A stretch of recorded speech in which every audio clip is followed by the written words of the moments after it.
Okay, panel members, we're ready to resume now technically.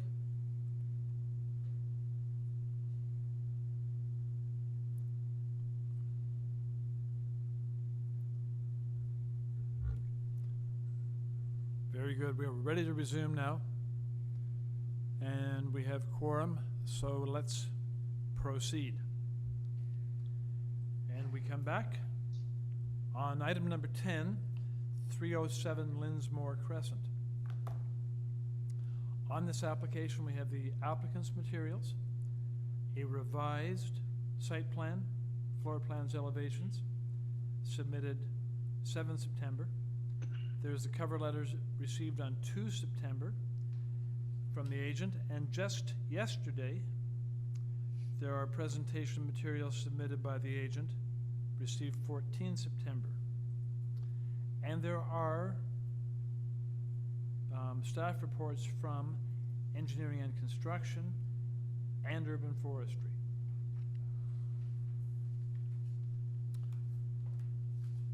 On number 10, we do have a registered speaker, and we'll see with agent, is that speaker standing by? Yep. Yeah, okay, good. Okay, in that case, we're going to ask the agent to join the meeting, please, by stating your name. Thank you very much. Hello? Hello? Hi, Rachel. If you can just increase your microphone volume or speak into the mic so we can hear you louder. Thanks. Okay, I try. Good afternoon, committees. My name is Rachel Wang. I'm the authorized agent of the house owner at 307 LINSMORE Crescent. Before I start my presentation, I would mention two concerns from city. First of all, I would mention the variance of the underground garage. This variance was removed. Please see the updated zoning notice dated on September 3rd and see the cover letter. The second, we have already submitted the tree removal application. Based on the arborist reports, the trees in our property is in poor condition. The crown is dead, trunk is cracked. We will replant another good one after we finish the construction works. Of course, we're gonna protect the trees in neighbors' property as well. Okay, today I'm going to apply six variants. First one, front setback required 6.56 meters. Proposed is 6.202 meter. This caused by the hangout decoration of the front elevation. Side setback required 0.9 meter. Proposed 0.48 meter. That's the existing. Lot coverage required 35%. Proposed 37%, which is minus. Building length required 17 meter. Proposed 17.23 meter. This is caused by the hangout decoration of the elevation as well. Building height required 7.2 meter. Proposed 8.1 meter. Maximum FSI required 0.45. Proposed 0.72. There's okay, and the proposal is appropriate for the utilization of the high value lot. The variances are minor in nature, low negative impact to neighboring properties. The setback variance are equal to the existing situation, consistent with other approved minor variance in this area. General intent and the purpose of the zoning bylaw is maintained. General intent and the purpose of official plan is maintained. Thank you. Thank you very much. Now, applicant, Yes. I think the panel is going to be very interested in how the below-grade garage, which was originally part of the application, is now no longer a below-grade garage. But I think we write on the cover letter that's just caused by the misunderstanding. Actually, we are not applied. There's no garage on the grade. That's why. Okay, So that's why we remove this variance. There's no this. We don't need this variance because Okay. our garage is over the grade. Very good. So what we have to do right now, before we get into the application, is to go to the wording of the purpose of the application. And we have to make a deletion there with your agreement. Right now it reads, to alter the existing one-story detached dwelling by constructing a one-story rear and side addition, a full second-story addition, a below-grade garage, a rear basement walkout, and a rear deck. So to make this application fit now with the facts, we need to remove the word a below-grade garage. Do you agree with that? Yes, please.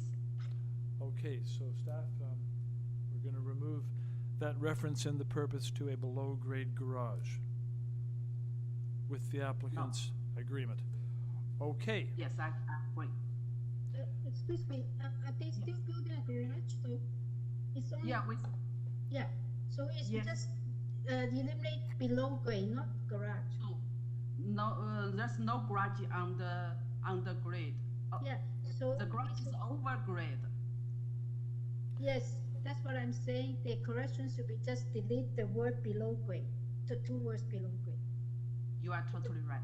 Yeah. Yes. Okay. Good point. Panel members, questions for the applicant at this stage?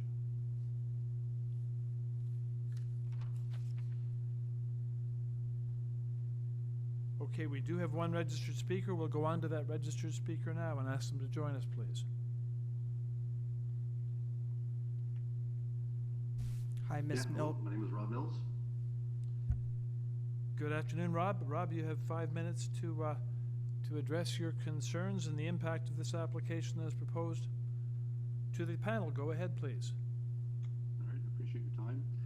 So to your point earlier, I just want to make note that the original plans that were mailed out in or around September 5th, in my opinion, I don't think were neither complete or fully legible based on the condition of the scan.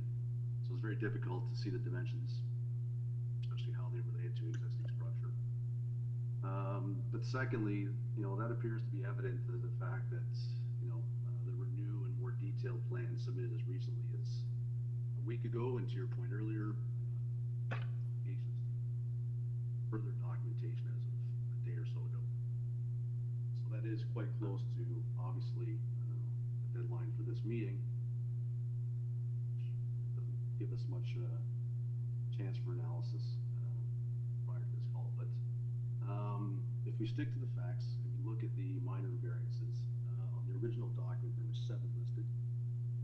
The agent did mention that she's removing the 7th one related to the driveway. So if we focus on the first 6, we are looking at a front yard setback, a minimum side yard setback, which is being reduced by almost half from 0.9 meters to 0.48. We look at the maximum permitted building length, which is exceeded. Okay, so that's 17.23 meters. We look at the maximum building height, which is exceeded by almost a full meter at 8.18. After looking at the updated plans, those that weren't originally submitted, it's clear that that's due to the 12-foot main height, main floor ceilings. We go on to look at the maximum permitted floor space index. So that, on the original notification, seems to exceed by almost 2 times the existing 1.62 meters squared allowed. I also noticed with the latest floor plans, it does not include the existing basement area, which on the plans list is unfinished, which I highly doubt, considering the size of the house, but personal opinions aside, that basement area is an additional 107 meters squared. So obviously with the walkout, the intention is to have that space being usable. That brings the total to closer to 300.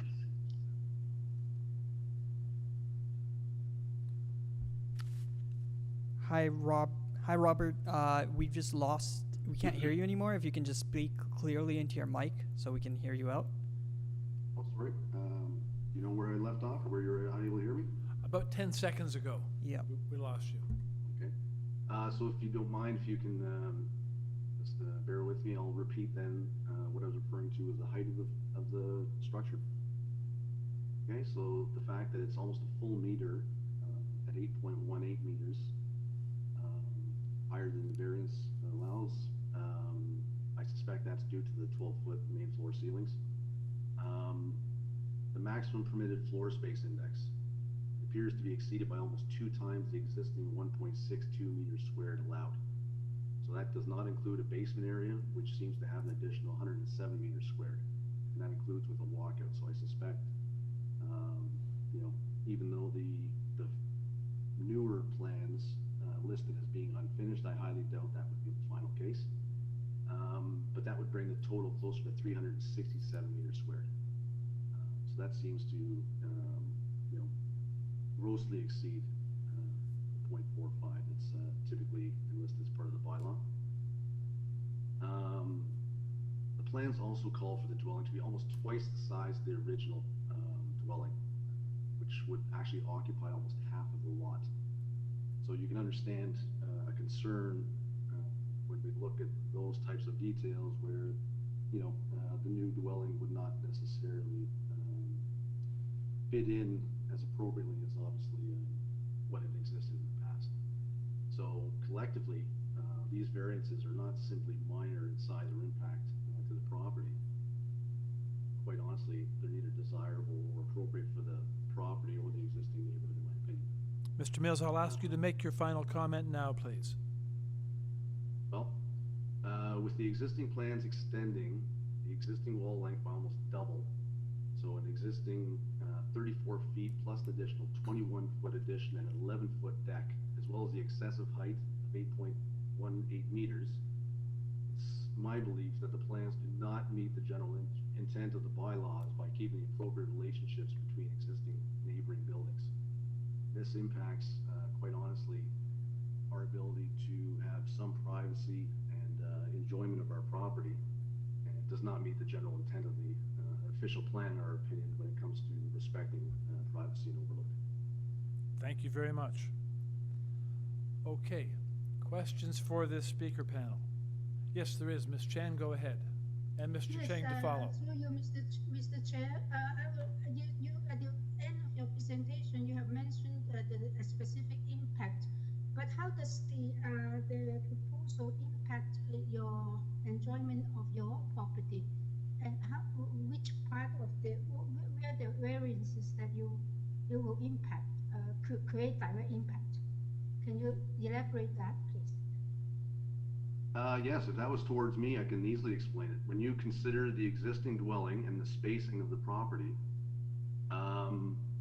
you are essentially allowing, or potentially allowing, for this new dwelling to be halfway closer to the existing property line on the east side. Okay, when you factor that along with the excessive height of the building, you know, when you start to look at the sight lines of the proposed new dwelling, it is going to essentially overlook almost the entire view of our backyard, minus, you know, obviously the closest you know, area next to the fence itself. Let me break in for just a moment I just want to, I think it might help panel. As I look at it, your property backs onto this property from the other side of the block. Is that correct? You're on Derwin, and so you back onto this property, or you share a back fence? Correct. Correct, okay. So you're seeing the back of this house in the backyard from your property, and that's where the impact is. Indeed.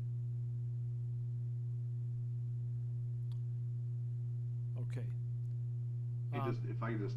Go one ahead, no, last point. carry on. I just wanted to get that for the panel's perspective, so we're looking at this from the, Well, if you look at the existing, if you, I was gonna say, if you look at the floor plans, at the plan we're looking at right now, and you look at the proposed addition, right, along with the deck behind that, just on the view we were just at, if you don't mind. Yeah, there you go.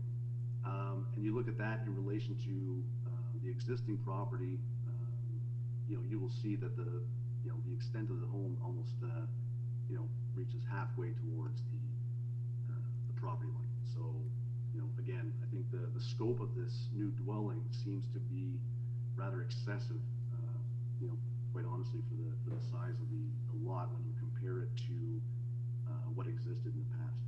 Because Okay. almost every variance being asked for is making this new proposal, bigger in every direction, right? Width, height, length. there you go.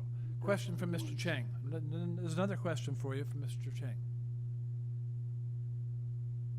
Oh, you have helped me to answer the question. I was wondering where is his property and how does those sizes of this proposal affecting him?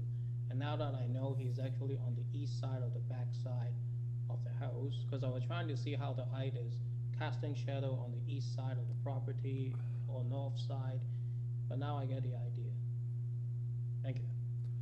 Okay, so I have a question for you, Mr. Mills, and you've looked, of course, at the variances very carefully. I can tell that. You were talking about the coverage, and as the panel looks at this coverage, we're thinking, gosh, that seems like a fairly minor request. They're asking to go, or the proposed coverage is 37%, whereas 35% is allowed. I'd ask for your comment on that. How is it that you find the coverage to be so egregious? Well, when you look at the floor space, I guess that's referring to your FSI, is that what you're referring to? Because if you look at the existing property, I'm looking at lot coverage. I'm looking at lot coverage. Number 3 variance, lot coverage permitted 35%, lot coverage requested 37%. Well, I'm curious to how that worked out, because if you look at the existing floor area from the original dwelling, it was at 69.9 meters squared. And I think on the new, we're looking at over 132. If we're looking at simply the footprint. And when I look at that in relation to the rear yard area, what's left over, with the front addition, with the side addition, because don't forget, a lot of these properties in this area, it basically goes house, laneway, house driveway, house driveway. You can tell by these plans that the driveway is going to be essentially consumed by widening the width of the house, right? So the north side setback. But if you look at the yard area, we're down to 140 meters squared. So when I look at that in relation to the ground floor size at 131, it almost tells me that half of the lot size is being consumed by the dwelling. Okay. Thank you very much. We're going to go back now to the agent and ask the agent to respond to some of these issues. So, agent, the property owner to the rear of your site, who shares the back fence with the proposed site, is concerned about. Well, he's concerned about the requests in every direction, basically. So it becomes a massing issue, the massing of your proposed property, and how that will impact his enjoyment of his property from his backyard, sharing that back lot line with your backyard. So if you could address the question of massing from the point of view of the different dimensions you've asked to increase. Sure. Actually, our rear yard setback is satisfy the zoning requirement, which is already 11.56 meter.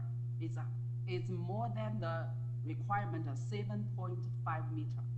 Another thing is the proposed new new house area or the side yard setback is satisfied the requirement of the zoning requirement. Only the variance is only existing part we keep existing side yard setback, which is 0.45 meter. But for the new area, all satisfy the zoning requirement. Why the the square meter is bigger than existing is because we add the second floor. That's why we increase the total floor area. But compare with our labor, from my presentation first page and the second page, compare with the labor house, our FSI still are small. That's why we think our variance is a minor in nature. Thank you. Okay, panel, any further questions of the applicant before we take the application into committee for discussion? No. Okay, then we are officially taking the application into committee now. Ms. Chan, go ahead. Okay, Mr. Chair, let me start. I do not think that the opposition present enough evidence that this increase in variances affect impact him directly, because I think that one way he's comparing to the existing condition, which is like a small bungalow, and as of right, those variants being asked for, in my view, as a minor, and the site can support that little increase. And I'm in support of that with forestry condition number 1. But I can listen to other members' comments. Thank you. Mr. Bayat, go ahead, please. Hi, Zahir, you are muted. Thank you. I apologize. I was just saying I'm in agreement with Ms. Chen. As I look at the Google Street View, there are two homes directly sort of northwest of the property in question that are very similar in nature to what is proposed. The neighbor who had concerns from sharing I forget the name of the street, the back property line shared with this one, already has 2 large homes or renovated homes that are adjacent to what he's looking at. So I'm not quite sure that's a valid concern. From what I can see, all the variances requested are indeed minor in nature, and I'd be willing to support the application as well. Thank you. Yes, Mr. Chen, go ahead, please. I agree with both of my colleagues, and even if you go into some technical details, we are looking at a building length of 17.23 instead of 17 meters. We're talking about 0.23 meters length. I don't see how that would generate much more shadows on the east side of the property. And same for the coverage and overall massing. It's been stepped down. I don't see that as terrible as how the neighbor was describing. But I do agree with him about the privacy issue. So perhaps we might add a condition, if we're going to approve it, we might add a condition with the privacy screen, with the balcony at the back, if I look at the plans correctly. Other than that, I think it is a minor application. Thank you. Ms. Hayes. Overall, I think it's a relatively minor application. The only thing that jumped out at me generally was the height, but looking at the property next door, it seems that the proposed built form will be similar. I do have some concerns when these things come on waiver because they haven't been through formal zoning review, and but that's the risk that the applicant's taking if it turns out that they're didn't capture everything. I think it is one of those things where what exists is much lesser than what is permitted as of right, and sometimes the impact of just going to as of right is a big change. But what is being proposed here, I don't think is, and I would support the application. Thank you. And for my part, you will come to you in a second, Ms. Chan, but just on these round of comments, for my part, I too would be supporting the application. Ms. Chan, your comment. Oh, I just want to ask Aaron, when he said that there's a privacy, he supports some privacy screen, but that's not going to help the neighbor on the east side. You're going to put privacy screen on the north and south edges? I'm not going to. I agree with what you are trying to say, but normally, I mean, we have approved application with a screen and, directly on the east side, basically facing the backyard, right? That's where the problem is about. So I was thinking that perhaps to come up with a negotiated point where the neighbor at the back feel respected with his privacy. Perhaps we can suggest to have a privacy screen on the east side of the, it can be semi-transparent, so lights can still pass through the balcony over there, because it does overlook to his property. Or maybe we shouldn't approve for that balcony except anything. That's how I would suggest. But overall, I mean, 99% of the overall application, I think it is very minor. Okay, then, well, on the privacy screening, it's a little bit unusual because we're talking about putting privacy screening across the back of the balcony instead of along either the north or the south side. And so if we had it on the north and south side too, plus the east side, it's all three sides. I think that's hard to envisage. So I don't think I'm in favor of the idea of privacy screening on the back.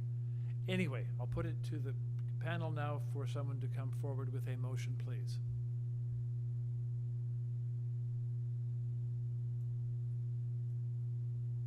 Mr. Byatt, go ahead. Yes, Mr. Chair, I'll go for it. I'd like to put forward a motion to accept the application as it stands with no conditions other than, I believe it's forestry condition number 1. Yes. Okay. That is second. Okay, moved and seconded by Ms. Chan to approve the application subject to forestry. All those in favor, show of hands, please. And that motion is approved unanimously, and the application is approved subject to forestry. And panel moves along to item number 11, 2 Regal Road.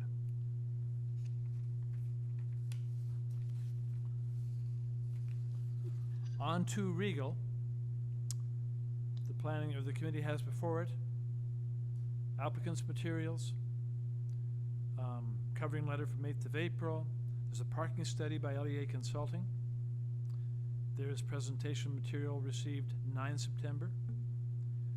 We have email correspondence from transportation. We have staff reports from community planning and from urban forestry. We are dealing with correspondence both in support and in opposition. In support, the correspondence comes from 130 Westmount Ave and 35 Braemore Gardens. In opposition, there's correspondence from 25 Mount Royal, 5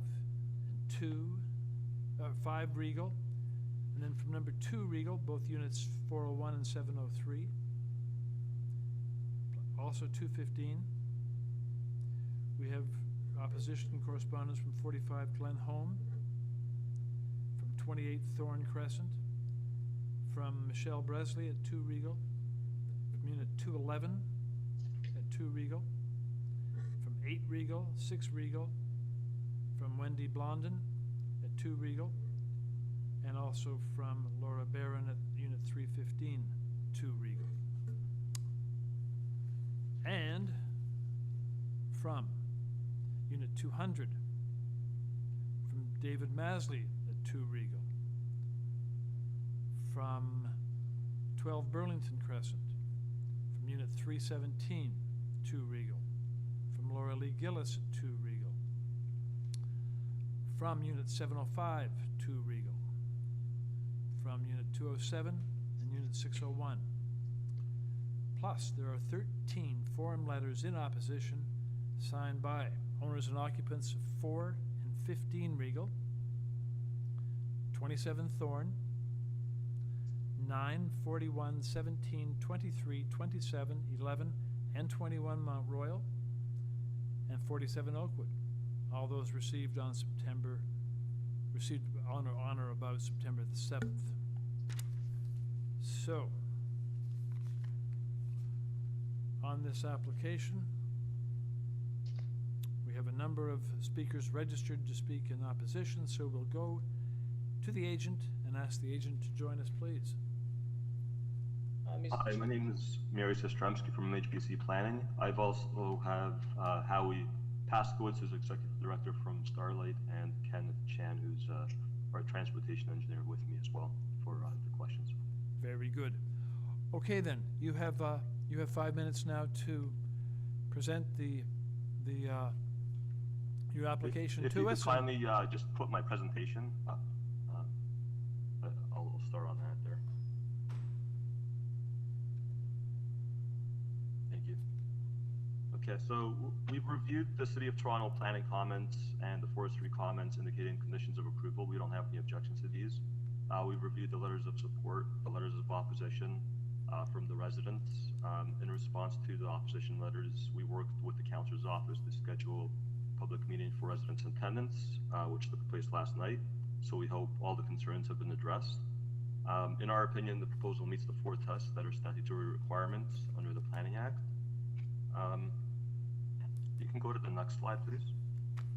So it's located at the northwest corner of Regal Road and Mount Royal Avenue. Next, please. So it's currently occupied by an existing 8-story residential building with existing garages on the south side and the east side. If you go to the next slide, please. So here is a side view of the building. You can see at the top left corner, there's an 8-story portion, and the rest of the building is currently 7 stories. Next slide, please. And basically, there's a parking garage located on the east side with access from Mount Royal Road. And then if you can go down 2 slides, please. So in terms of the proposal itself, it consists of an addition to the existing apartment building to add 15 rental units. There's no additional buildings being constructed, so the proposal includes filling out the existing 8-story by extending it over the existing 7-story portion of the building. As shown in yellow, there's no additional height being proposed than what exists today. Secondly, adding a bump out of the east building facade in all 8 stories to add 1 additional unit per floor into an unused nuke within the footprint of the existing building, shown in pink there. They're also replacing a portion of the existing garage with new indoor and outdoor amenity space, and restoring an existing portion of the parking garage to provide an additional 22 parking spaces. So, in my opinion, through the submission, the variances meet the 4 tests. In terms of the intent and purpose of the official plan, it advances the several policies, including that the proposal is for an expansion of the existing use, which is permitted within the neighborhood's designation. And the proposal meets the development criteria in the neighborhood's designation by generally maintaining the building height and massing as exists today. If you can go back a slide, please. So in terms of the intent and purpose of the zoning bylaw, in terms of the maximum building height, this is a technical variance in nature, as the existing building height today is at 8 stories or 26 meters. And if you go down to the next slide, you can see the proposal maintains this building height and no new buildings are being constructed. So this variance will acknowledge and legalize the existing building height. Next slide, please. In regards to the parking requirements of bylaw 569/2013 only apply to the additional units, as the existing number of parking spaces are grandfathered forward.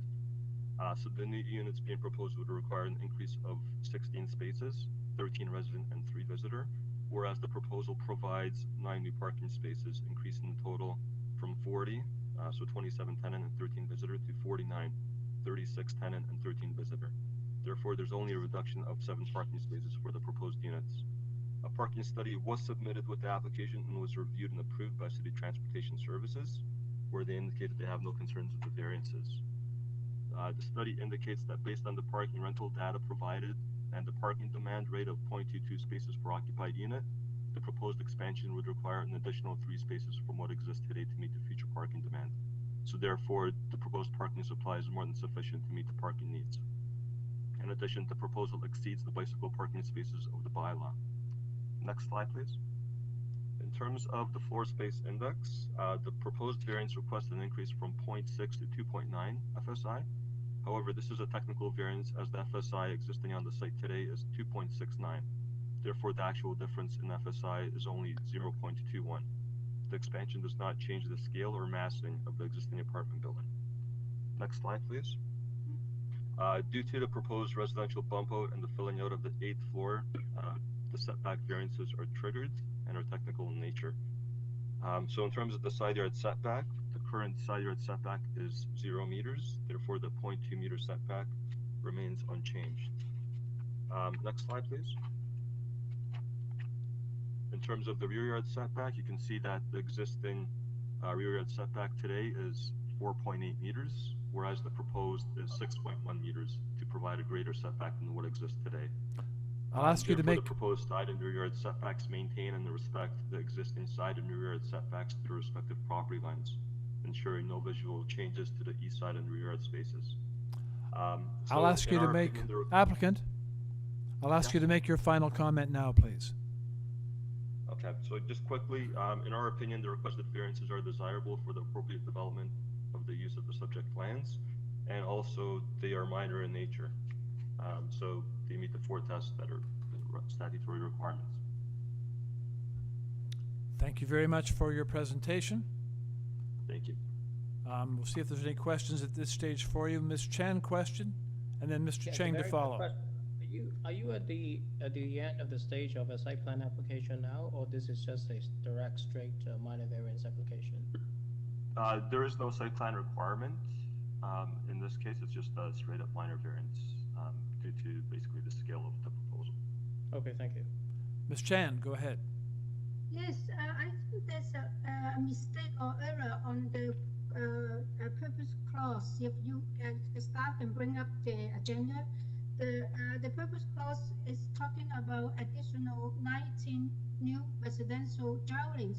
It confused me so much, and I went through all the material. It seems that it should be just 15 new units.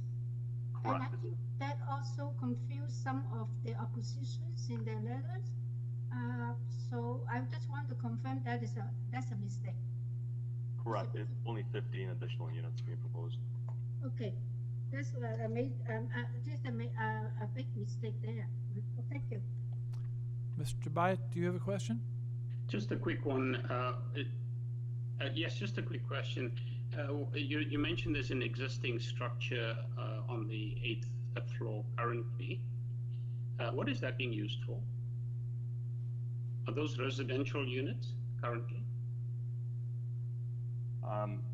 Sorry, where are you referring to? You know, you're planning an 8th floor an extension. Correct. Yes. But you mentioned there's an existing structure on part of it. There's an existing 8th floor structure. Is that a residential use currently? They are residential. Correct. Okay, so you just basically the idea is to extend residential space further along the length of the building. That's right. And if you scroll down in the plans, you can see the proposed 8-story addition. Yes. Yes. Let's put the other that plan point I up. want to throw in there is the unit at the southeast corner there currently has a terrace. So as part of the design of the proposal, we are going to be leaving that terrace with an open sky view for that tenant as well. Okay, let's put up the side elevation with the yellow marked in area that shows the proposed addition. I think that's it there, yes. Let's just leave that up because I think that sort of tells the story about what you're proposing, does it not? That's correct, yes. Let's just leave that, we'll leave that one up to have a look at. Okay. Okay, then let's move on now. We'll come back to the applicant after we have heard from the registered speakers. So we'll move on to the first registered speaker. And moderator, I'll ask that speaker, is that Maitra Singh?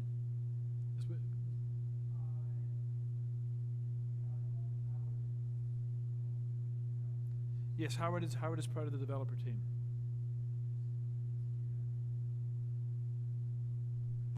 Hello there. Good afternoon. Can you hear me? Yes, we hear you. Hi, good afternoon. We Hi, hear my you. husband is the registered speaker, Mitra Singh, but I'm his wife, Fiona Christie. I'm a resident at 23 Mount Royal Avenue, which is directly across from 2 Regal Road. So we attended the hearing last night with Anna Baya, the counselor's office, and they walked us through the requirements for this minor variance application. So it appears that on paper, these variances are minor. However, we understand that this building has been in existence before the zoning bylaws were in effect. So it seems like to us there's a bit of a loophole in that. So that is a concern for us, that these variances, while on paper appear minor, they don't in reality appear that they will be minor for the building and the residents.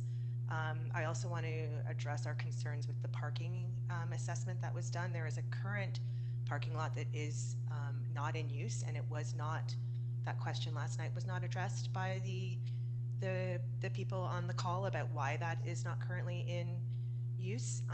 And the assessment that was done on parking in the area was an independent or a city assessment done on parking, because if you're in this area at any time of the day, there is no parking currently. So I'm not sure how they think that's going to be okay in the future. And also we have concerns with privacy, shadow and light, and affecting our residents. Thank you very much. Questions for the speaker panel? Hearing none, we'll move on to the next registered speaker and ask them to join us by stating your name, please. Hi, Ms. Sund, you are unmuted if you're able to speak. Hi, Ms. Sund, if you can turn up your microphone volume or unmute yourself on your end so we can hear you. We are unable to hear you. Through you, Mr. Chair, I can try giving her another call. I've tried to call her several times already to get her on the line. Thanks, moderator. Why don't you do that and we'll carry on to the next speaker while you're getting Natalie Zend online, please. Okay, then, so next will be Laura Lee Gillis. And we'll ask Laura Lee to join us by stating her name, please. Hi, my name is Laura Lee Gillis, and I am a resident of 2 Regal Road. Laura Lee, could you tell us what the impact of this proposal, if it was approved, on you would be, on your enjoyment of your neighborhood and of your personal space there? So first, I'd like everyone to close your eyes for a moment, take a breath, feel your feet on the floor. And now I want you to imagine that you are in your home and it is a sunny fall day. Think about what you see when you look out your favorite window. You probably see the sky, maybe some trees. You may have some plants growing outside. Possibly you see children playing or neighbors walking down the street. Take a minute to imagine the light from the window shining on your face. Notice what you are feeling. When I do this in my home, I feel a deep sense of joy and contentment. Now imagine that picture is blocked by an 8-story concrete wall. Take a moment to notice how that makes you feel. As I speak, I'd like you to recall this feeling, because that is what I and the other tenants of 2 Regal Road are facing. You can open your eyes now. I have lived at 2 Regal Road for 18 years. I moved here in my early 30s. I was a young university-educated professional. I thought that I would stay a few years and then buy a house. But as housing prices in the city soared, I realized that was not a realistic plan. In those 18 years, I have also suffered a bad concussion and developed severe chronic migraines. I became permanently disabled and was forced to stop working.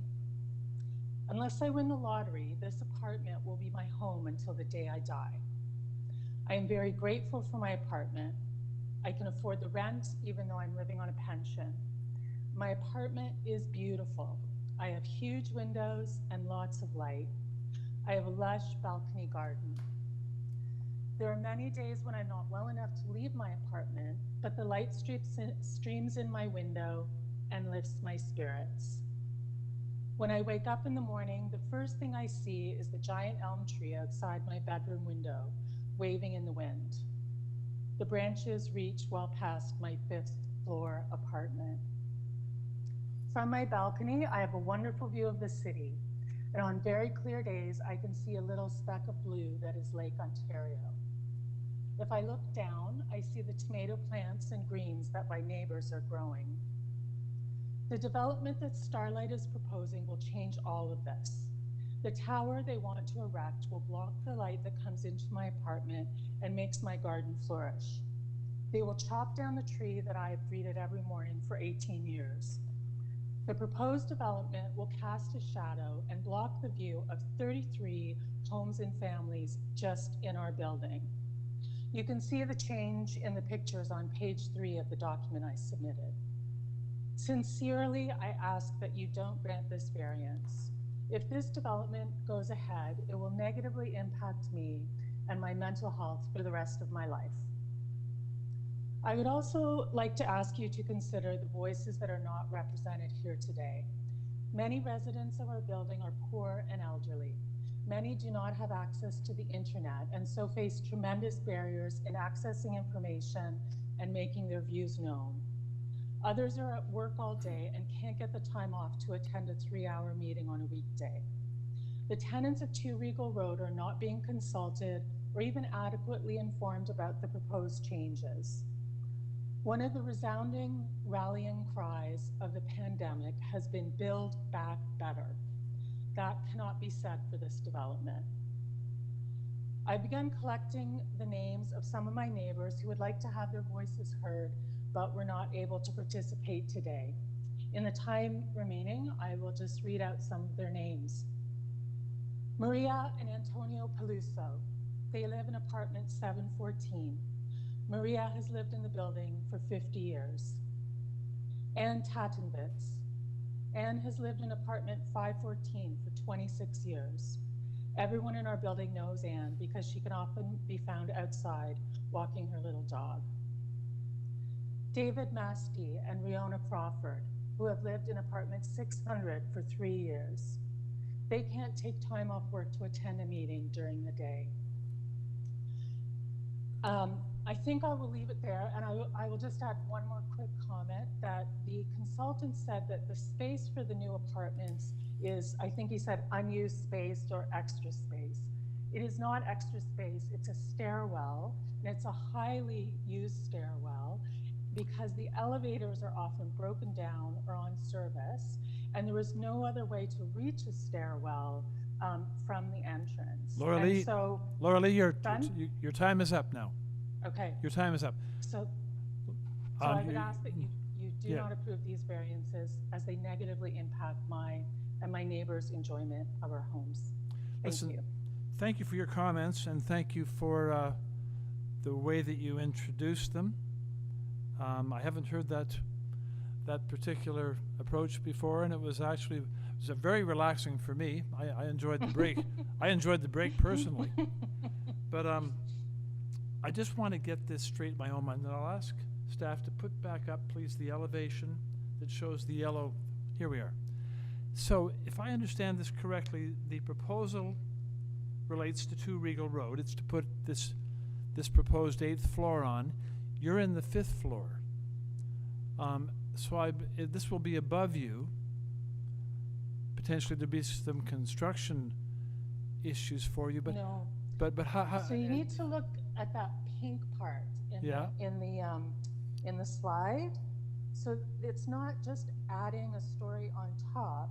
It's building a tower of 8 apartments in front of the current entryway to the building. It's yes. removing the staircase and then pushing out to the sidewalk and adding a whole other tower of apartments to the development. Thank you. Other questions for this speaker panel? Hearing none, we'll move on to the next speaker, and thanks. Yeah, sorry. Since we are here, can you or can the staff pan to the view where on the plan view showing where this pink column is? Could be the front elevation, I'm guessing. So at least we know how much is this pink tower is coming up from the existing plan.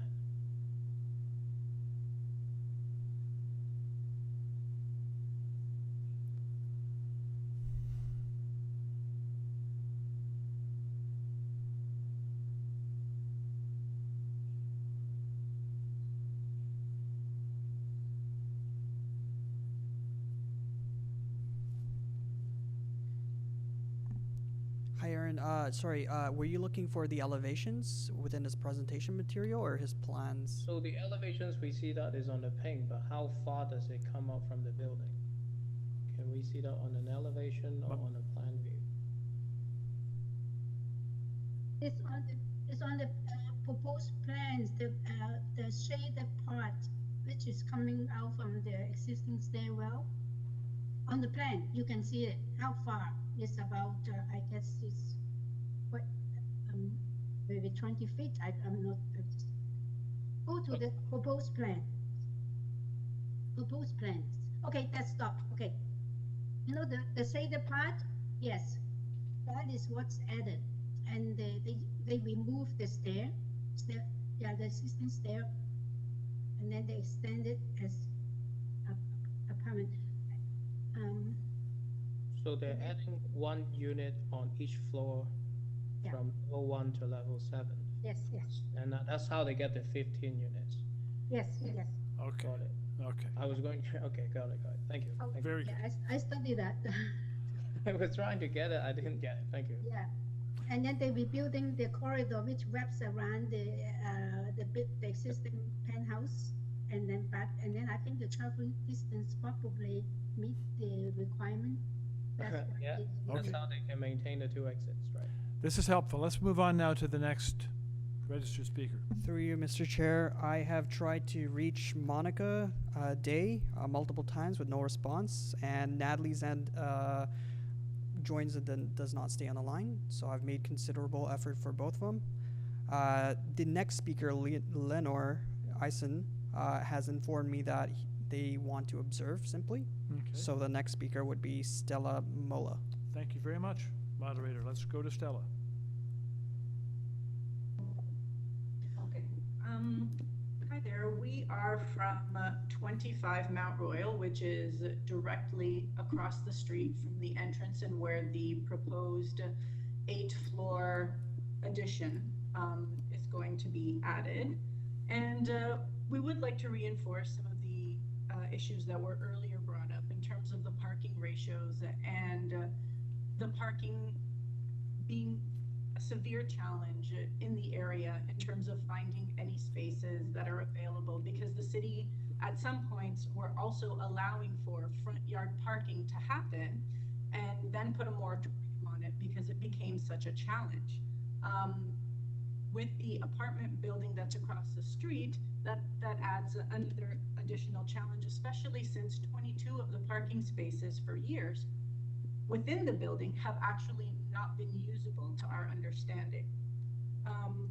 What we would also like to mention is the privacy situation that we will experience with those additional units being across the street.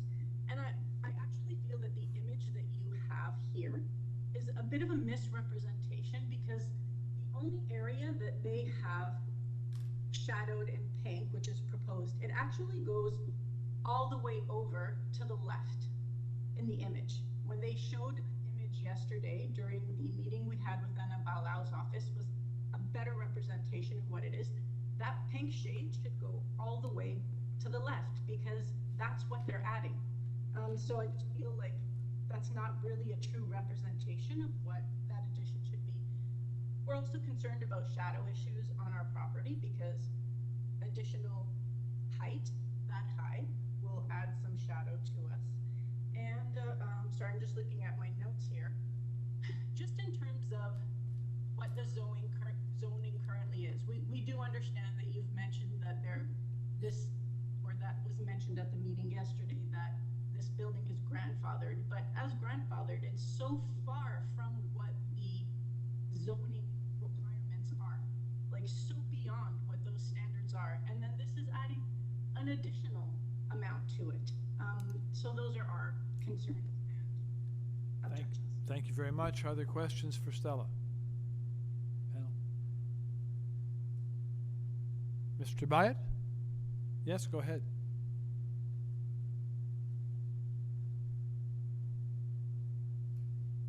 Zahir, you may be muted again. Were there any questions for me? Yes, there is one question. We're just having one of the panel members unmuted. Okay.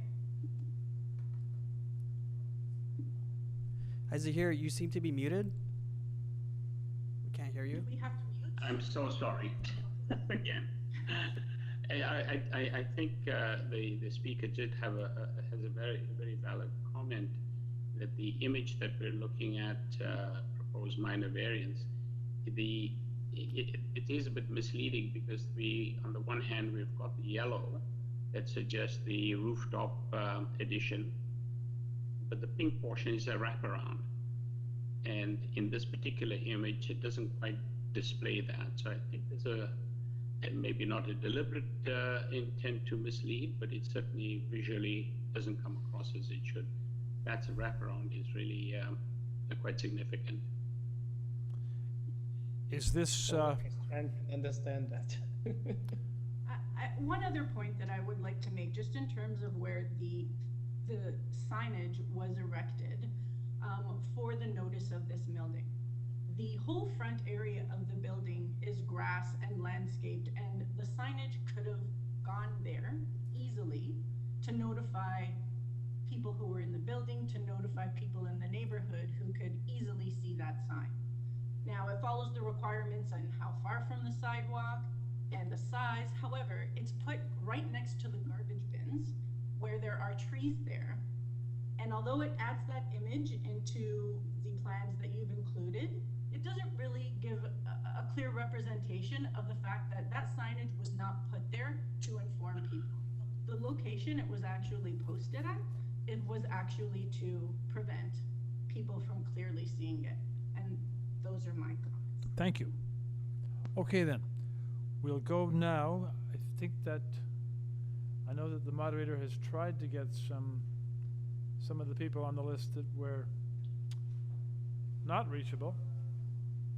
Through you, Mr. Chair, there is one more speaker who has registered late. Yes. Jackie Paul, 28 Thomas Crescent. I have him on the line. Very good. 28 Thomas. Okay, good afternoon. Please state your name.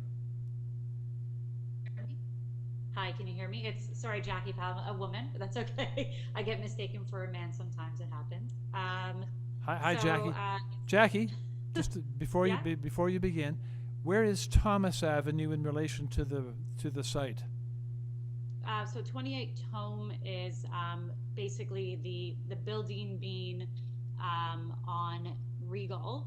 The road begins to curve and becomes Thome Crescent. So we're about, I guess one house over, but the house in between us is a semi-detached. So there are three dwelling units between ourselves and the proposed, 2 Regal Road.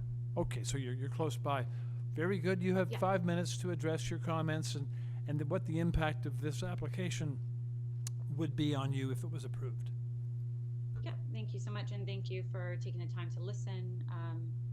Yeah, so to start off, I want to mention that, as many other people have said, and in the letters, that this is by no means a minor variance. I think if we were downtown Toronto, we could definitely call this a minor variance, but I think, as was mentioned earlier, because of some of the loopholes in this being a grandfather building, it seems minor, but in no way, shape, or form is this minor, whether it's the addition that increases the height profile across all of 2 Regal Road, or it's the addition that will jut out for an 8 additional units.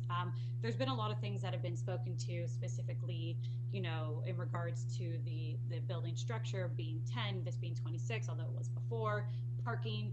I want to speak to more about how it's going to impact the families and the elderly in the neighborhood as well.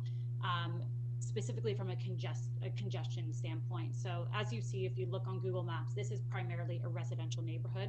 It is very odd that there is an apartment. However, we love that there is a diversity of people, and 2 Regal Road brings a lot of, you know, wonderful neighborly people that we have come to know and really enjoy as well.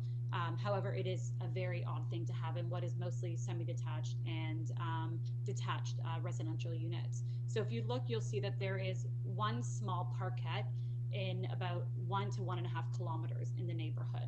The parkette is already quite packed with young families, which we're so happy with. You know, we moved to this neighborhood because we really wanted to have our 2 children, my 4-year-old and my now 3-month-old, who I'm holding, who might end up crying, so I warn you, to be able to, you know, enjoy life in a younger family neighborhood, and also a neighborhood where there's a lot of families who've raised their children too, and we've been met with such warmth here.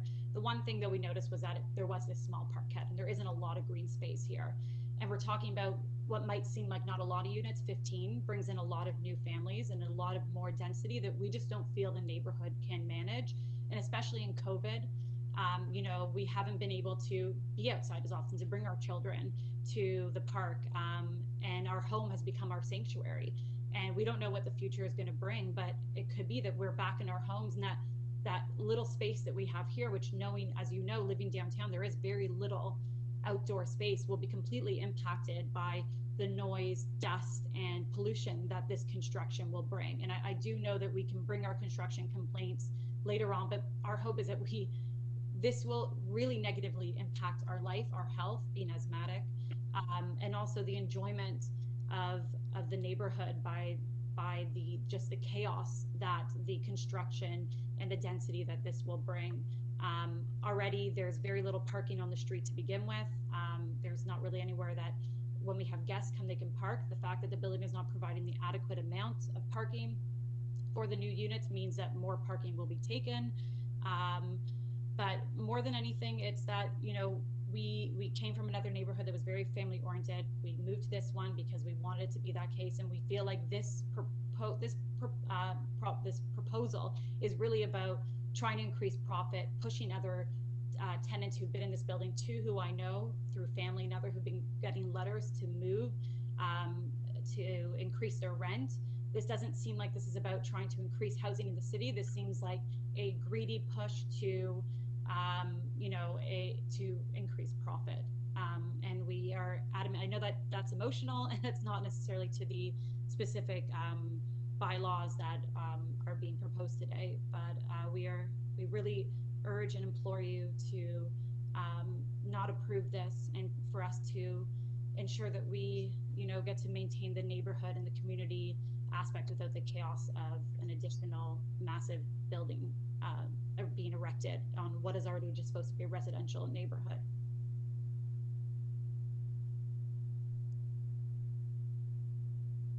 And that's everything. Thank you.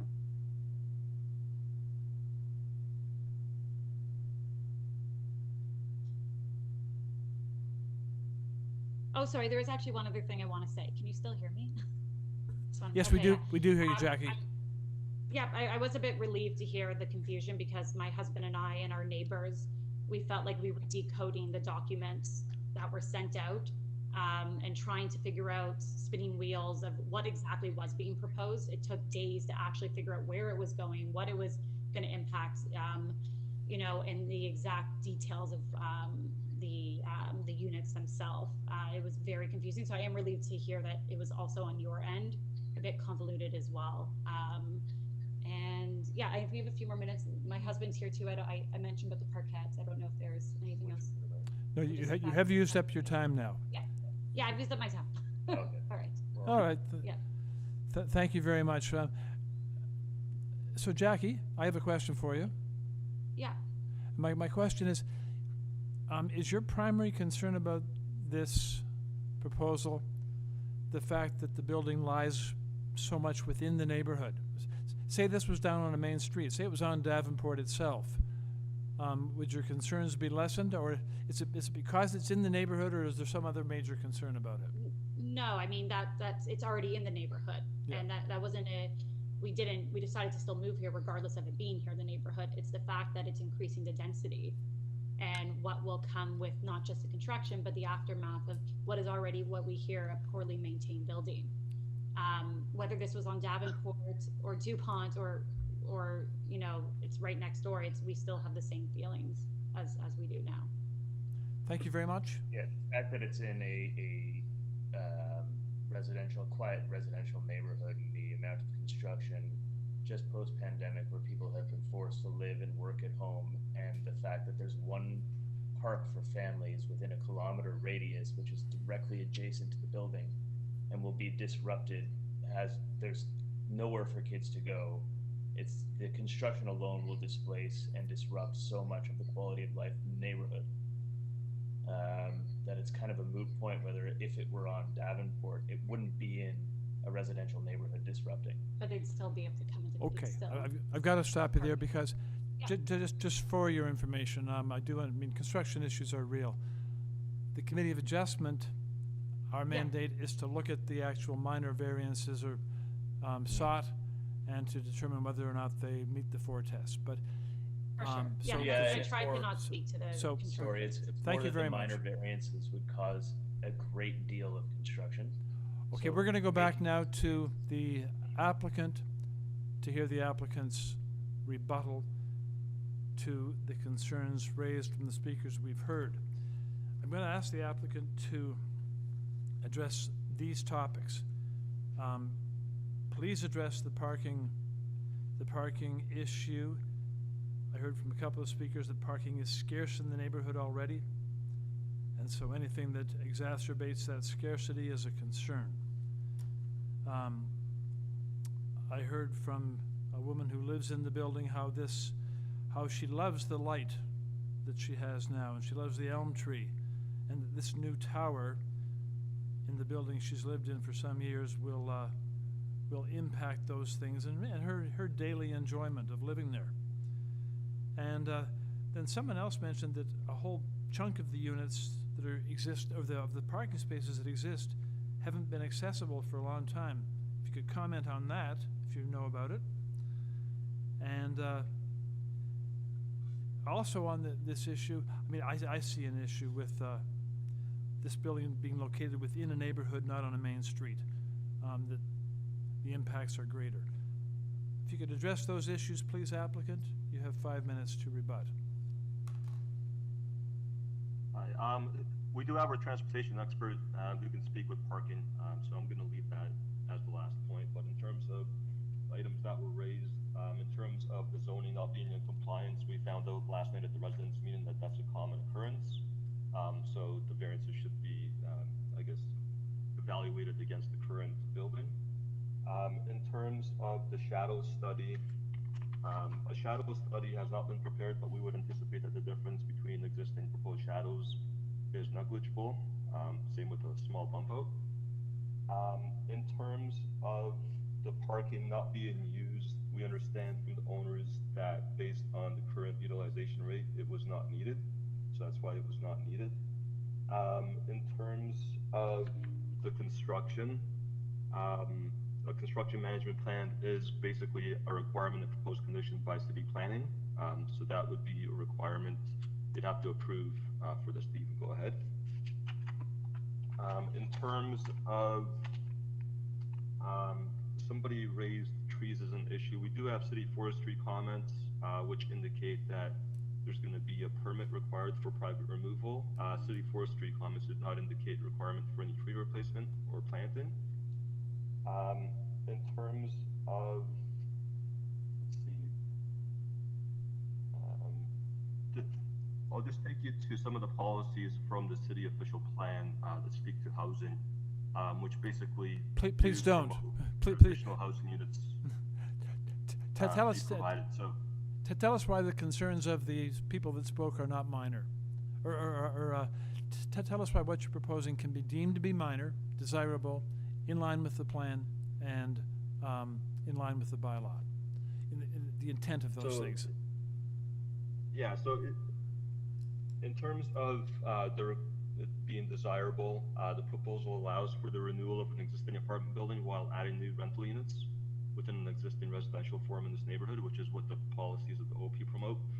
The proposal will secure the tenure of the existing rental units as rental units for at least 20 years. The proposed addition will continue to maintain the character of the neighborhood. Basically, the height and the setbacks are not being changed. The proposed height and setbacks are within what's existing there today. The proposal provides for new indoor and outdoor amenity space. And in terms of it being minor, internally the proposal does not adversely impact the property and its impact to operate as an apartment building. It continues to provide rental units, increases available parking spaces, and introduces new residential rental units, amenity space, and long-term and short-term bicycle parking. Externally, there's no adverse impacts in terms of shadows, loss of privacy, and or situations of overlook. Most of the variances are technical in nature, and in terms of the height variance itself, it's basically existing right now. The height being proposed does not exceed what's existing right now. Thank you, man. Could we now hear from your parking expert on the parking angle, please? Yes, Ken, are you there? If you can have Ken Chan speak, please.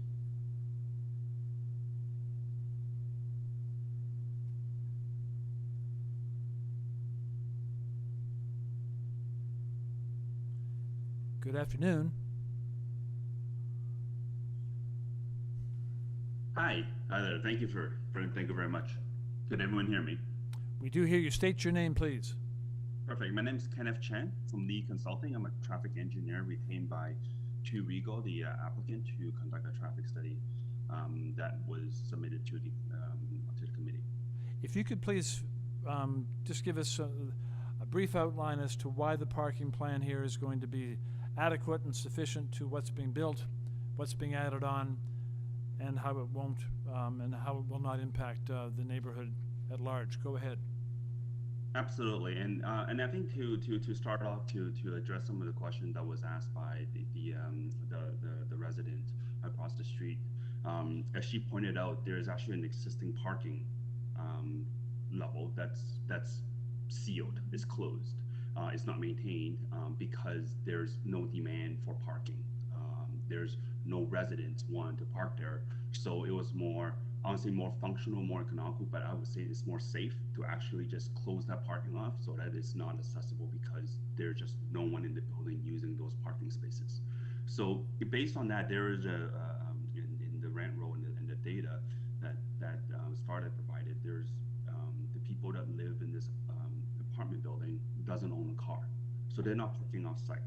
Now, one thing that is of note and that it wasn't highlighted, it was just sort of glossed over from the proposal, was that there's actually a commitment to, in the zoning bylaw now, to provide visitors parking. This wasn't part of the original zoning bylaw, and as part of the committee adjustment variance, you can see one of the conditions was to provide, now they're providing visitor parking spaces as per the new bylaw requirement, and there's 13 parking spaces now being provided on site to facilitate visitors, which currently the requirement is 0. So looking at the some of the concern that was brought up, looking at the fact that we are now reopening, Starlight will be fixing up and obviously providing access to the new parking area, cleaning up the on-street parking area along the southern limit of the site on REGAL. It's my opinion that there's on a rarity where there's actually an improvement of parking to the overall neighborhood.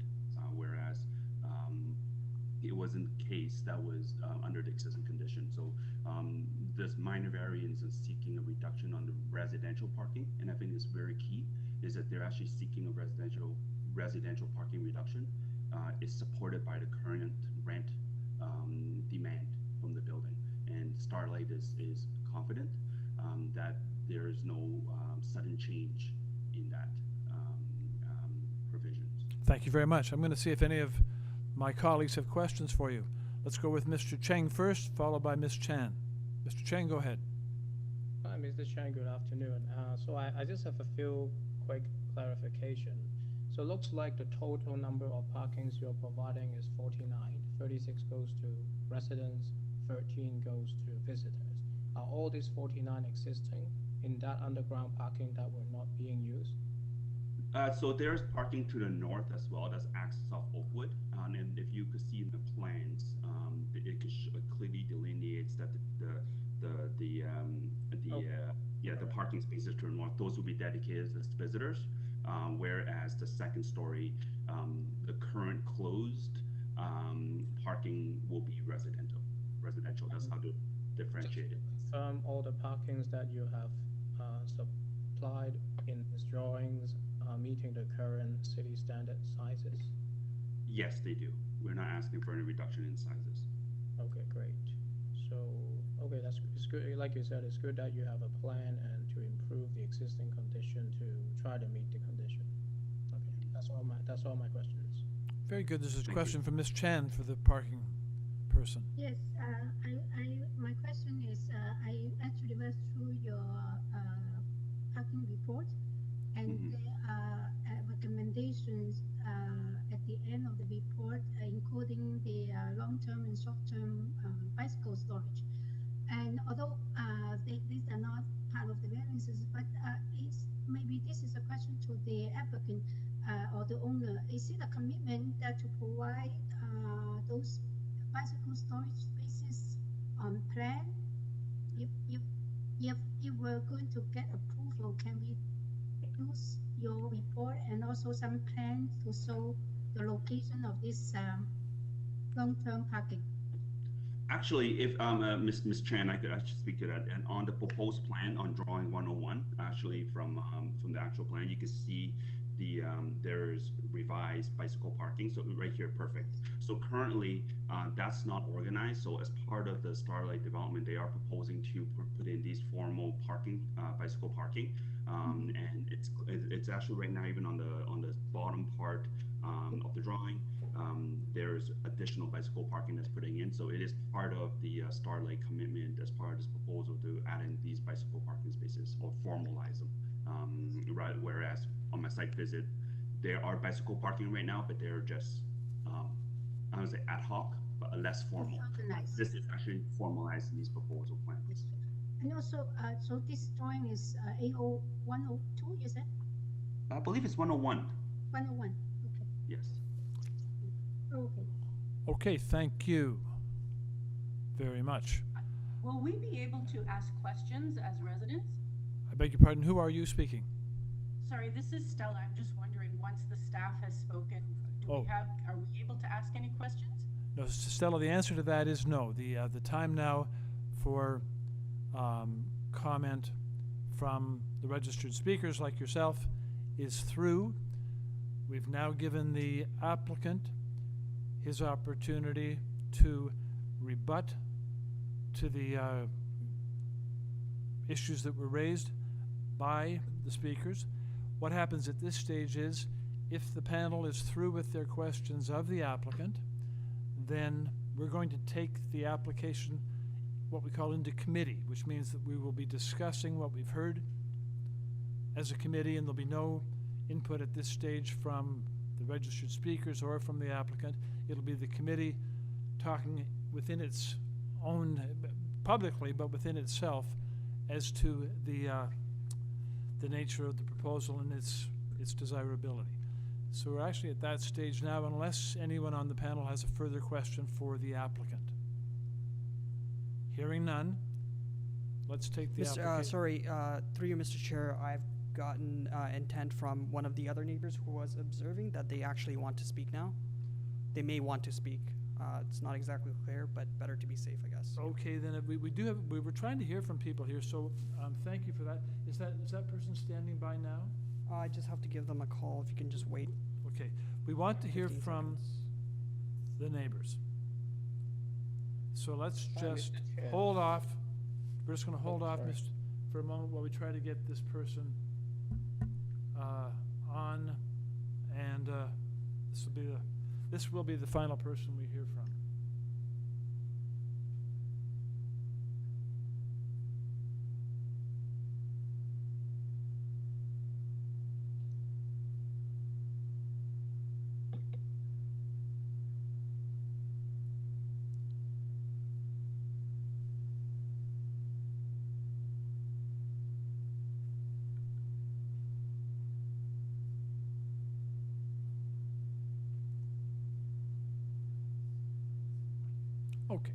Okay, thanks for trying. Okay, we are back to panel, and we're going to take the application now into committee. So who would like to begin? Ms. Chan, go ahead. You're muted. Sorry, I have a question first. Can we have the same drawing 101 up, please? I forgot to ask this question. To the applicant, yes, where the bicycle. Okay, my question is, we are removing the middle stair, right? So, in this way, where do they go up? I do not see the stairs going up. There are two staircases still maintained. If you look at, not sure what level you're at there. That could be. This is the base. Okay, you go out. No, that's the going down to go up to the building. You see, you're removing that middle stair, right? Yes. So how do they go up from the parking level? That is a good question. There's two staircases. I'm not sure if they're just not shown on the actual plans, but there's two staircases that will be maintained. Yeah, but I don't see them. The location. Actually, that is my main point of whether I have some comment on the whole planning rationale. Is the operation of this Okay. building. Has your question been? Removing the middle stair. Okay, so from what I understand, there was never any stairs that came up from the garage previously, so there won't be any today. So how do they have to go exterior access? They have to go out to the building and down. That's my understanding. There's only one exit on the right hand side, way back. Yeah, that's the only one that I see. And then they have to go outside to go down to your basement. So from what I understand, the garage is on the ground level. It's always been there, and then they walk straight into the main floor from the garage. Basically. So if you have a bicycle, you have to carry the bicycle or either inside the building, down the elevator and store it, or you go from the outside. Sorry, if I may. So the bicycle is entrance right where the cursor is, the main level, and that door walks right into the garage. So that's the same level. So the exterior and what? Yes, internally, you're asking about the internal stairs, Ms. Chen. Is actually the stairs are not all drawn in. I was on the site yesterday, and the superintendent took me through a convoluted ways of stairs. You see right where it says elevation 13154 right now? Mm-hmm. Just to the right of it, there's stairs, and then those stairs goes up. So those are the stairs that leads you up to the second, third, and fourth floor. And they're interior to the building. But I understand. So but then you're tearing that down, right? To put the extra apartment at ground level all the way up to the 8th floor. How does that stair going to just go to the ground floor? You're going to tear it down. But now they're adding bike storage spaces. No, I'm trying to you get up. There's no direct link. Then if you're going to remove the stair. Okay, I think we've. I think the applicant has actually said that there appears to be a staircase that might not be in the drawing. So let's come back to the variances that we're dealing with and go into committee on the variances. Planning, because they're adding an apartment there and removing the middle stair. How does it? If I can just add something, essentially, the building will have to be designed according to the building code. So that'll be reviewed, and if there is anything missing, it'll have to be added to make sure that it complies with the building code once the building permit application is made. Thank you, applicant. At this stage, panel, I'd like to go into committee on this application. I'm giving our attention to the variances proposed. So, I will look now to Mr. Chang to begin us on some comments internally in committee on the application. Go ahead. I am very sorry. I actually have one last question to the applicant about the variance number 4, which is about it pops out to me at the very beginning that the permitted floor space index is 0.6 and they're asking for 2.9. So I just have one quick question. Go ahead. What is the existing FSI now? Is the existing 0.6? I don't think it is, but can you, so that we know the increase of the of this floor and this column of units, what are the changes of the FSI comparing to the allowed 0.6? That's right. It's currently existing at 2.69, so the difference is only 0.21. If I can just go back to the plans to answer the previous question, if you go to the proposed plan, you can see the stairs in the amenity space. It will be the proposed ground floor. So if you scroll down a bit,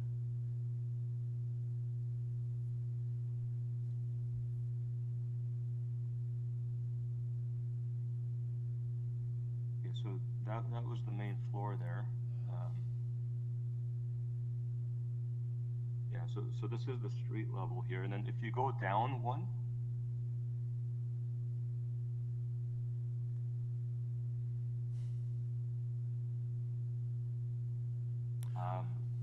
I'm sorry. I'm sorry. I want to move on now.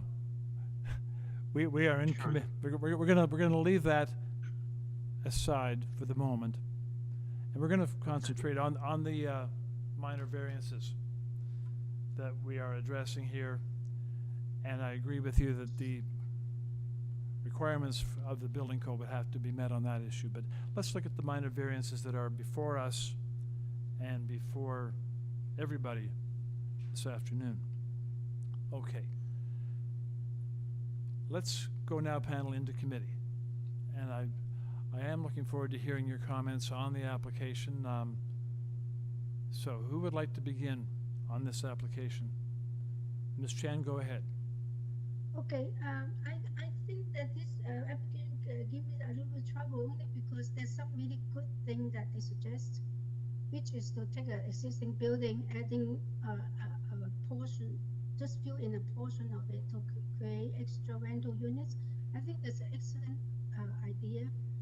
And I don't believe that the neighborhood is very low density residential. That's true, but also there's also existing hybrid of residential. This is also residential building. But what troubles me is I do not agree the central stair is only a building code issue. It's actually a very key element in terms of the function of the building, which is to do with planning of the building. That the central stair is actually also a convenience stair, aside from being a means of egress that the building code requires. If you can take it out, that is a building code issue. But by taking that out, I think that it impacts the residents a lot because they have to they cannot use that stair. They have to go to the end.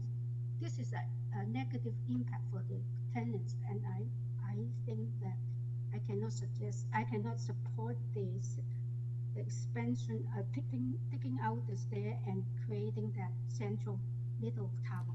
Are you saying that you would, on that basis, would you oppose the application then? Would you refuse the application? I will not be in support of that. I cannot. application. I Okay. think that's a good That's fine. No, thing, that's all I'm but it's a asking you. bad- That's all. Let's go to Mr. Bayet. What troubled me, Mr. Chair, I suppose, is that initially my understanding, limited understanding, was that there was a plan extension. Maybe it's I didn't read the purpose as clearly as I should have. Was that there was to be the extension of the 8th floor, and so the new additions would have been on the 8th floor, and I can quite easily support that.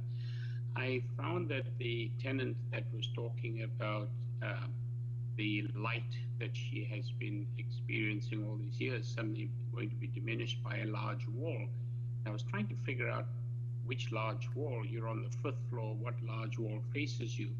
But then I realized that the wraparound that they are proposing is what she's talking about, and it doesn't just affect her, but it would affect the entire 5th, 4th, 3rd, all the floors there.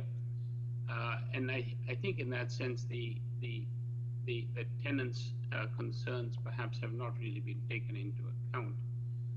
They will be looking at a pretty large wall adjacent to their balconies. So I am concerned about the impact on all the tenants that are there currently. Thank you. Ms. Hayes, please go ahead. Thank you. I certainly recognize this is a grandfathered property, but it's certainly a situation that is really, one might say unique, may not be unique, but certainly we recognize the building has a right to exist as it currently stands because it's grandfathered. It's another question about whether or not those permissions should be able to be extended. My concern, I don't have as much concern with respect to adding 1 story to make it 8 stories in terms of impact, but I have a huge concern with respect to basically building an addition of an 8-story tower onto the physical footprint of the existing building, and it is for that reason that I can't support the application. Thank you. Mr. Chang.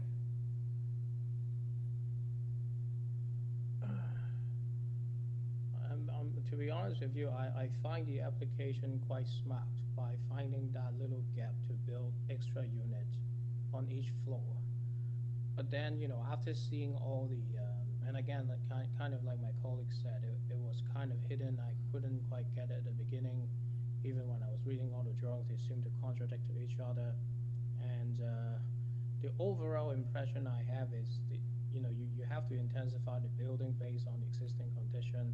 The numbers all look very minor, but the overall add-up impact is probably coming from that tower. It's creating a lot of negative, problems to the residents. And I try to look at each residence or each of the unit as a stakeholder, not just the owner of the property. And in that case, there are many, many residents in that building that will be affected. So for that reason, it's very hard to support it entirely. And I agree with Ms. Hayes that it will be much better if it is just an additional on the 12th floor. Thank you very much. For my part, having listened to the various presentations on both sides, my feeling is this: I would have gone along with the build out of the 8th floor, those units on the 8th floor above the existing building. The new tower is a problem for me, particularly because this building does exist right within the neighborhood. It does impact the neighborhood. Residential, single-family houses that surround it. So that would be my stance, and I won't be supporting the application. I do ask for someone on panel to come forward, please, with a motion. Mr. Bayet, go ahead. Mr. Chair, thank you. I'd like to put forward a motion that this application be refused. Is there a second to that motion? It is seconded by Ms. Hayes. So moved and seconded to refuse the application. All those in favor of that motion, show of hands, please. And the motion is carried unanimously. The application is thereby refused. Now, at this stage, I think we're probably ready for a break for panel members to have some ease and refresh themselves. We've been going now pretty much steadily for 5 hours and 20 minutes without a proper break.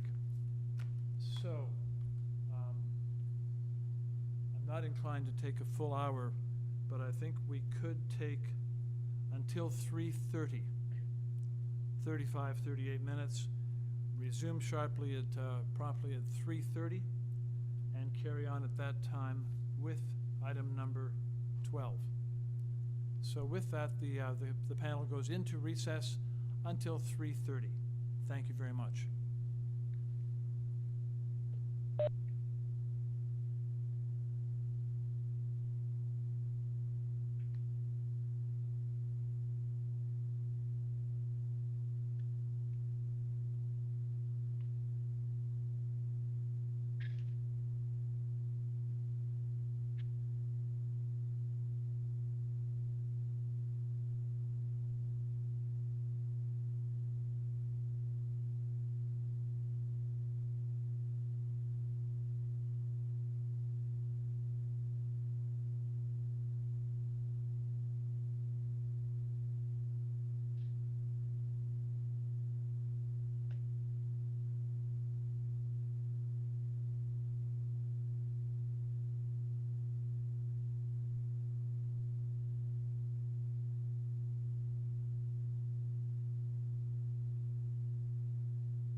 Hi, Miss Hayes.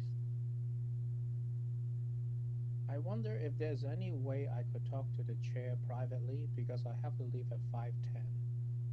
I would send a note through, to, Sabrina, Okay, I'll do it now. Thank you. and then she could pass that along. Okay, thank you. You're welcome.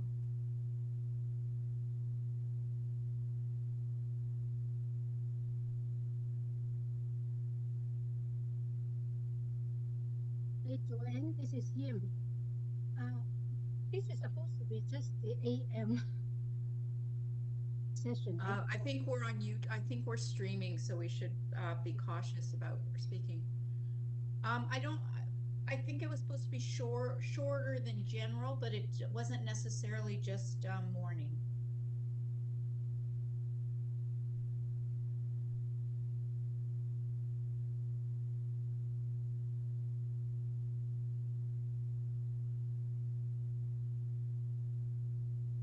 I hope eventually we get to actually see each other in person sometime.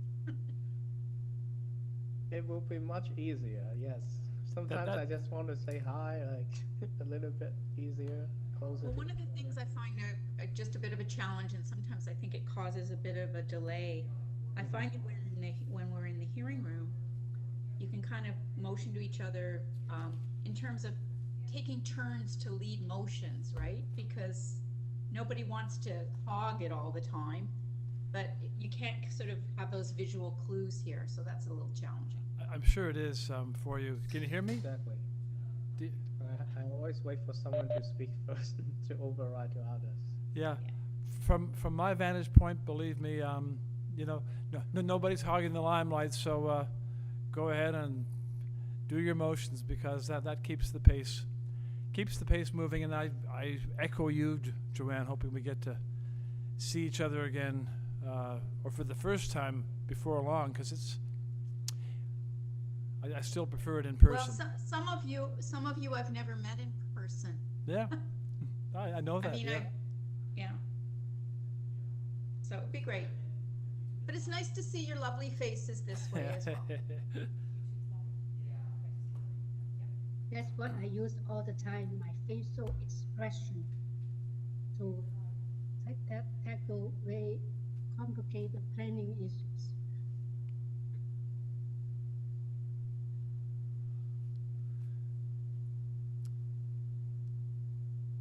We ready? And we resume. now consider item number 12, 146 Ashdale Avenue. On this application, we have the applicant's materials, plus a covering letter from Colin Foster and Stacy Eisman, received 29 April. And we have commenting reports from Community Planning of the City Planning Department, received August 31st and September the 3rd. So on number 12, there are no registered speakers in opposition, just the agent. So we'll ask the agent now, please, to join the meeting by stating your name. Hi there, Colin Foster. Good afternoon, Colin. Hi. I'm hoping this is an easy one for you guys compared to everything else. Well, that wouldn't be so bad. I'm gonna ask with my panel colleagues whether they'd like a presentation or whether they have questions for you. Sure. And I'm not hearing any. No presentation needed for me. So I'll look to panel then for a motion on the application. Ms. Hayes, please proceed. Thank you. Having reviewed all the materials on file, I think this is indeed a minor variance.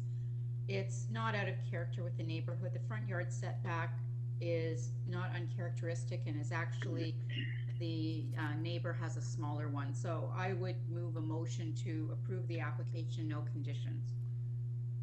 Is there a second in that regard? Mr. Byatt seconds.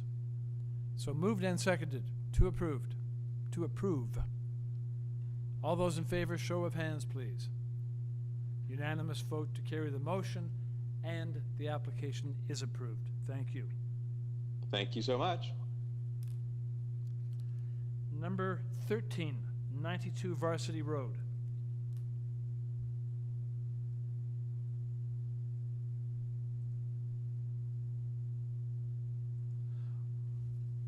On this application, committee has before it applicant's materials. We have renderings by the agent received 8 September. We have a commenting report from transportation, and there are 6 form letters in support signed by the owners and occupants of 94, 90, 65, 44 Varsity Road, and 3 Grand Park Court, all received on or before 8th of September.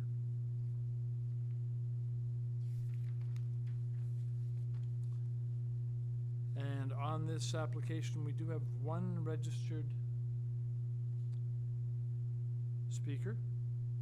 So I'll ask Through you, Joanne- Mr. Chair, the registered speaker, Louis Carcaras, I've tried multiple times to reach them with no response. No So response? they are not on the line. Okay, so there are no registered speakers actually with us this afternoon. It's just the agent. So we'll ask the agent to join us by stating your name, please. Hello, my name is Joanne Lam. I'm the architect speaking on behalf of the client at 92 Varsity. Good afternoon. Panel members, on this, do you have questions for the agent, or no questions? Okay then. In that case, I'll look to the panel for a motion on the application, please. Mr. Byatt, please proceed. Mr. Chair, I'd like to, pardon me, I'd like to propose that we move to approve this application. The ease of transportation services condition.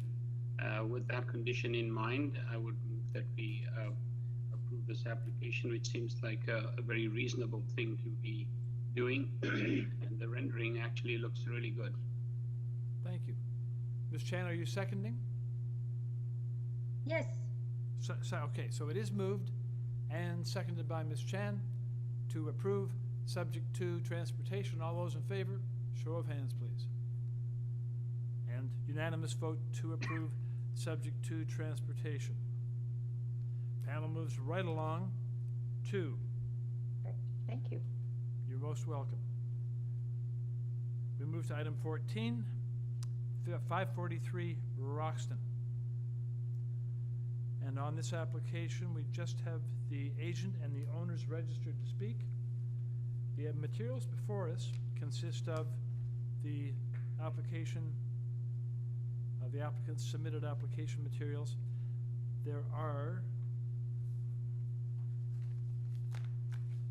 4 photographs of trees on the subject property from the agent received May 7. There's a covering letter from the owners received September 1. We have the planning justification from the agent May 7. And presentation materials from the agent received 8 September. Transportation Services and Urban Forestry have both commented. And there is correspondence in support from Sam Jallis at 541 Roxton.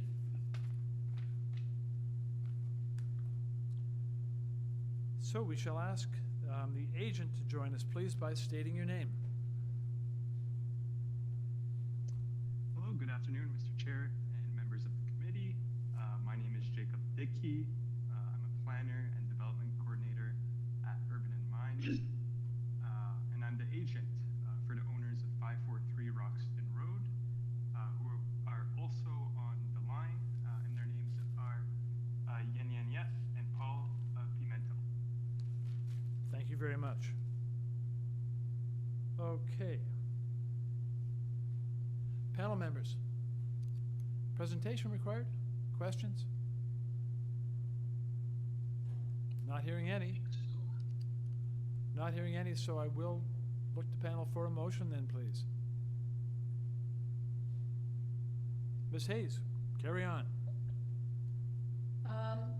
Thank you. First of all, I want to say I appreciate the thoroughness of the material that was presented as part of the application, including the planning rationale that was presented. I think that what is being proposed, although on the surface you might think is quite large, when you look at it in the context of the neighborhood and neighboring properties, I certainly think it's reasonable and appropriate. It will be adding additional housing stock to an area that is needed.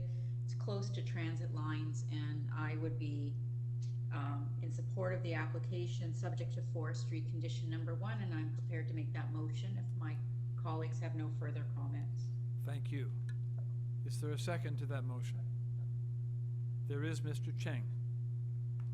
Moved and seconded to approve, subject to forestry. Those in favor? Carried unanimously. The application is approved, subject to forestry. Thank you.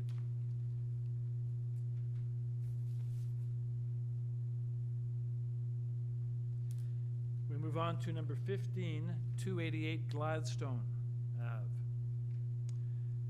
And on 288 Gladstone, we do have recent materials received just a couple of days ago from VFA Architecture, which is a shadow study. We also have the applicant's original materials from the application, a covering letter from the agent received in May. There are presentation materials received September the 8th from the agent. City Planning has commented, as has Urban Forestry.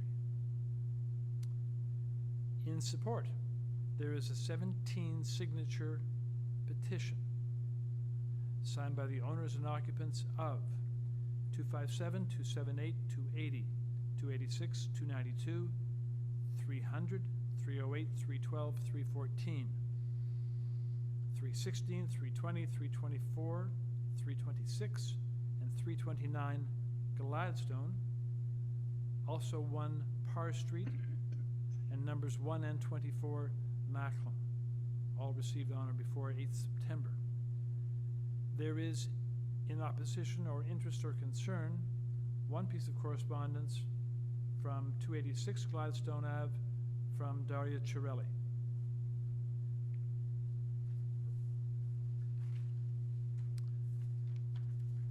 And registered to speak,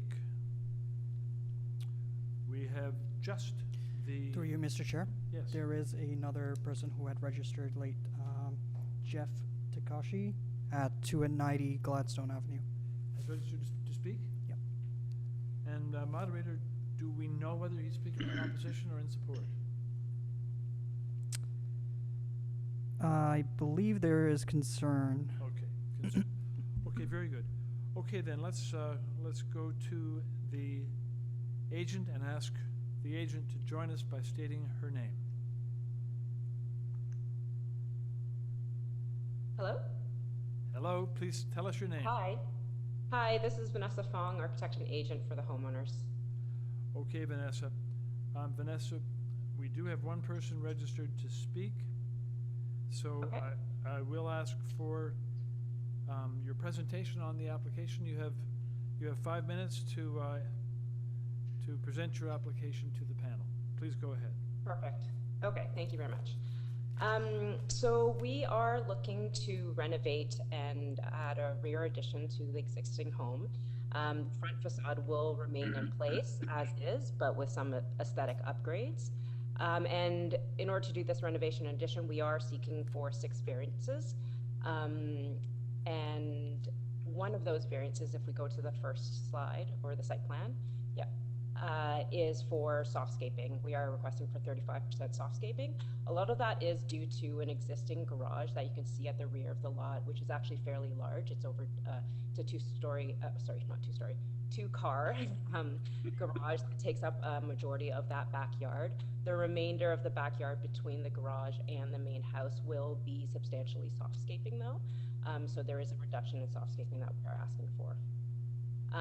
2 other variances are actually in duplicate because of the 2 bylaws, and that variance is for building height. We are proposing a rear, including a partial 3rd floor addition that is a flat roof, triggering a 10.5 meter high building height as opposed to allowable, which is 10 meters. The height of that roof doesn't exceed the existing high point of the existing pitched roof though. We are in line with that.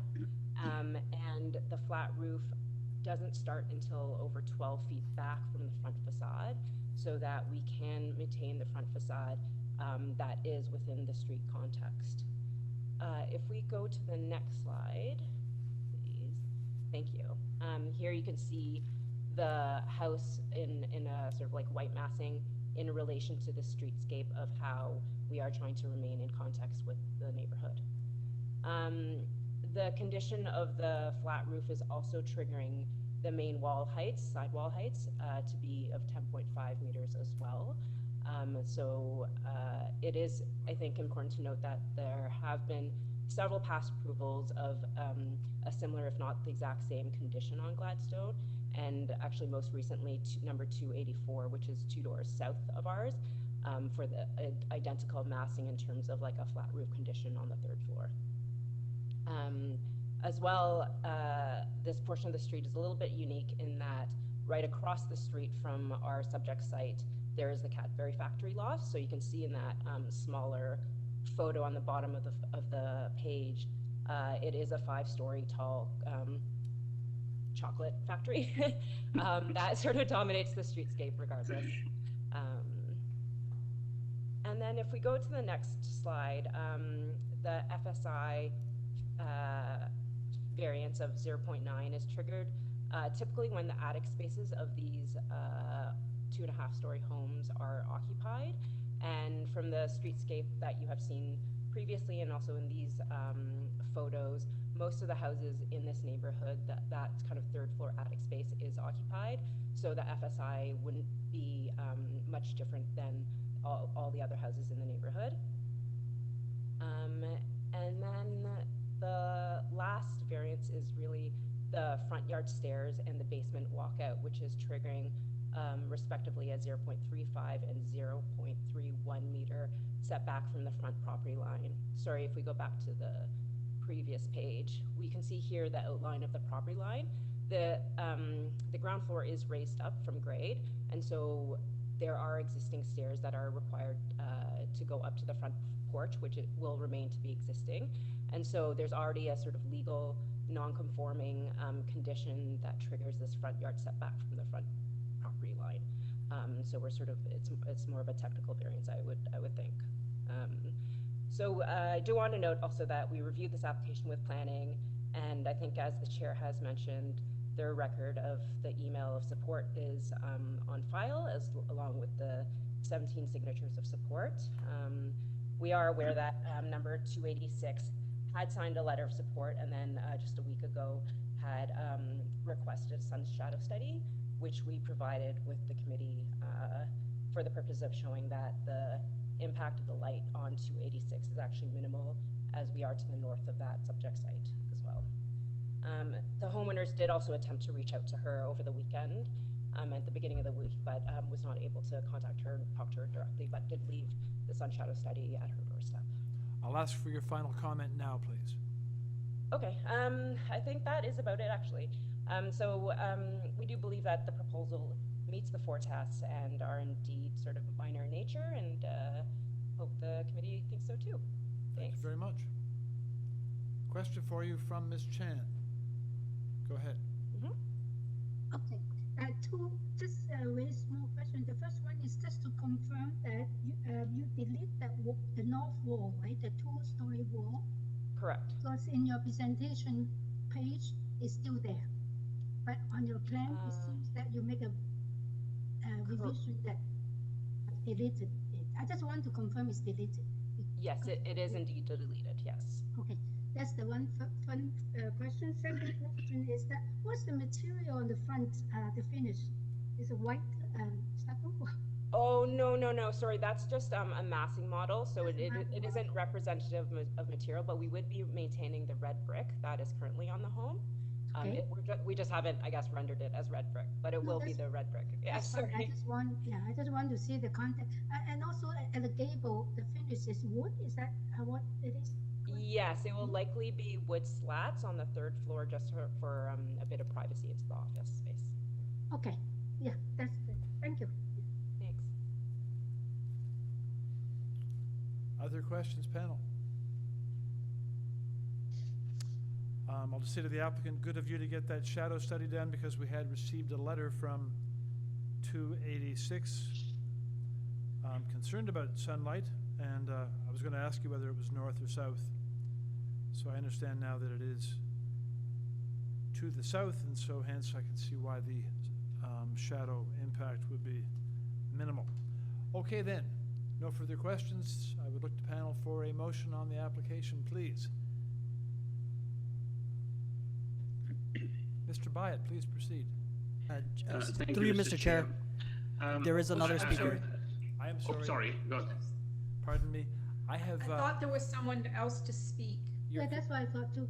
You're both right, and staff have just reminded me of the same thing, so thank you all for catching me on that. Let's go to the registered speaker, to whom no disrespect is intended, and have them join us. Hi there, can you hear me okay? Very clearly. Okay, great. Please state your name. I was worried over there. I wasn't sure if I was going to get in there. So thanks. Thanks for listening to me today, committee.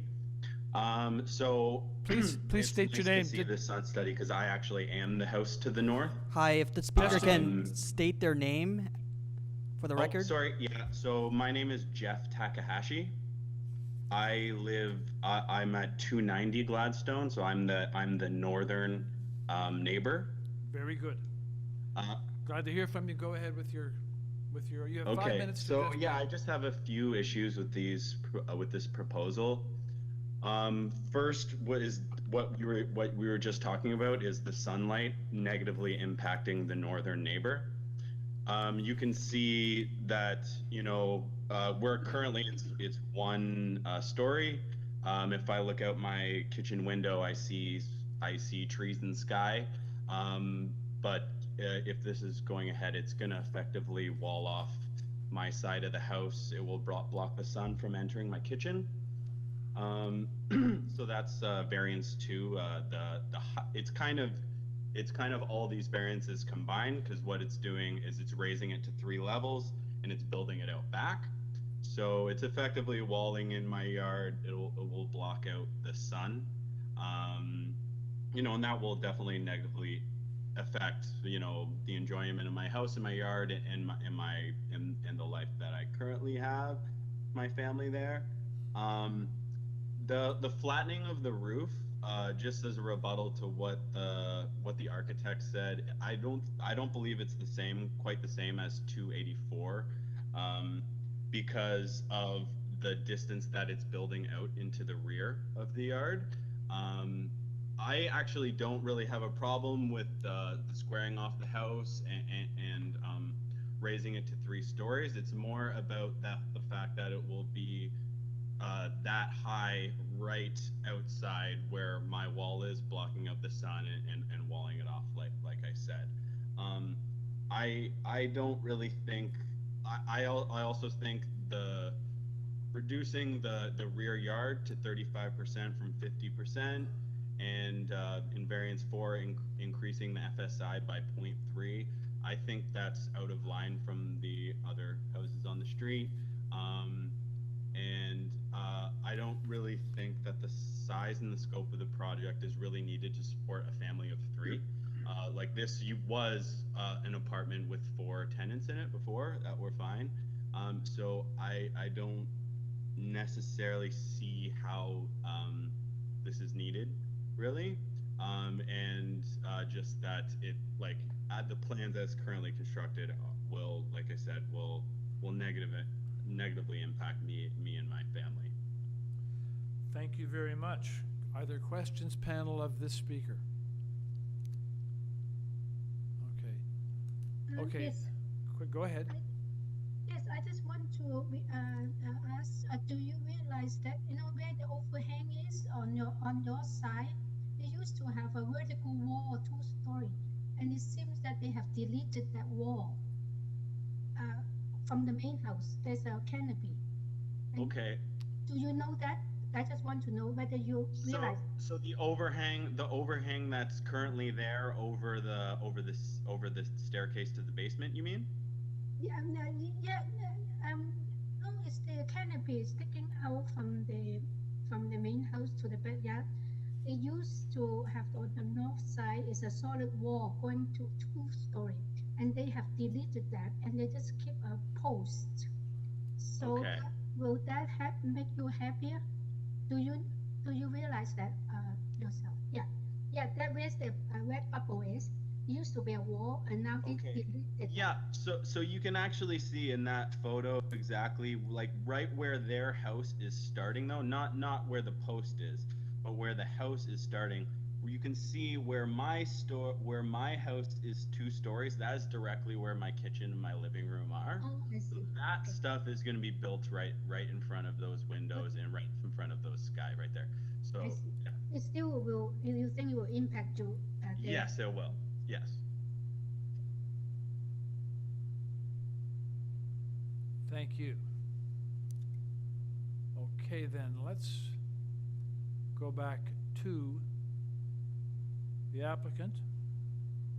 It will be the applicant's opportunity to respond to those concerns as expressed by the next door neighbor. So what we heard the next door neighbor at 290 to the north describe was, first of all, concern about the shadowing effect of the property on his property, and secondly, the concern about the massing affecting both his view and light into his kitchen, and also the impact of the massing on his backyard. So applicant, will ask you to address those issues, please. Sure, no problem. So yeah, I do understand that my clients have been speaking with Jeff up until including today to try and understand his concerns and to see what we can do. In terms of currently the addition that exists, the rear addition that exists is set farther back from his home, and we are going to be moving the sidewall north towards his home, but we aren't requesting any variances in terms of a side yard setback or building length. So in terms of the location of that northern sidewall, it is within the zoning allowance, and is as of right. There is still about 2.86 meters, about over 9.5 feet between the new sidewall location and his sidewall, which I believe is the area of concern. So if we zoom in, yeah, the northern wall towards his sidewall, there's still over kind of 9.5 feet there between the two buildings. We do recognize this is less than what is currently happening, but again, that sidewall location is within the allowable.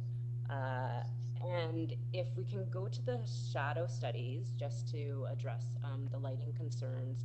So in the summertime, maybe I'll start with that, which I believe is one page before. Yeah, here we go. So the shadow in blue is the shadow that the proposed addition will be casting. And in the morning, yes, we recognize that there is an impact onto his property, but there would be some sort of impact regardless. But by 12:30, which is the image on the upper right, you can see that there's still a little bit of shadow there, but by 2:30 there's no shadow. So around 1 o'clock-ish in the summertime, that area of concern will not have any shadow impact on 290. And then if we go to the spring fall shadow study, again, in the morning there is an impact onto 290's property, but then by 2:30, just where the direction of the sun is, for the rest of the afternoon, there wouldn't be any shadow on the area of concern. So in both the summertime, after sort of like 1 o'clock and after 3 o'clock in the spring summer equinox, that area will have as much light as possible there, and is not negatively impacted by the addition. We understand that, you know, living in proximity and being in urban lots, there's always change always has impacts on each other, and we did try to work a proposal that would be sort of beneficial for not only the homeowners but also within the context of the street. So hope that, you know, the committee thinks that the proposal is still minor in nature. Thank you very much. Panel questions here. Ms. Hayes, go first. Mr. Cheng second. Ms. Chan third. Just a question with respect to the sidewall height. You know, the variance you're requesting is, you know, 3 meters above what is the bylaw permits. Correct. Yeah.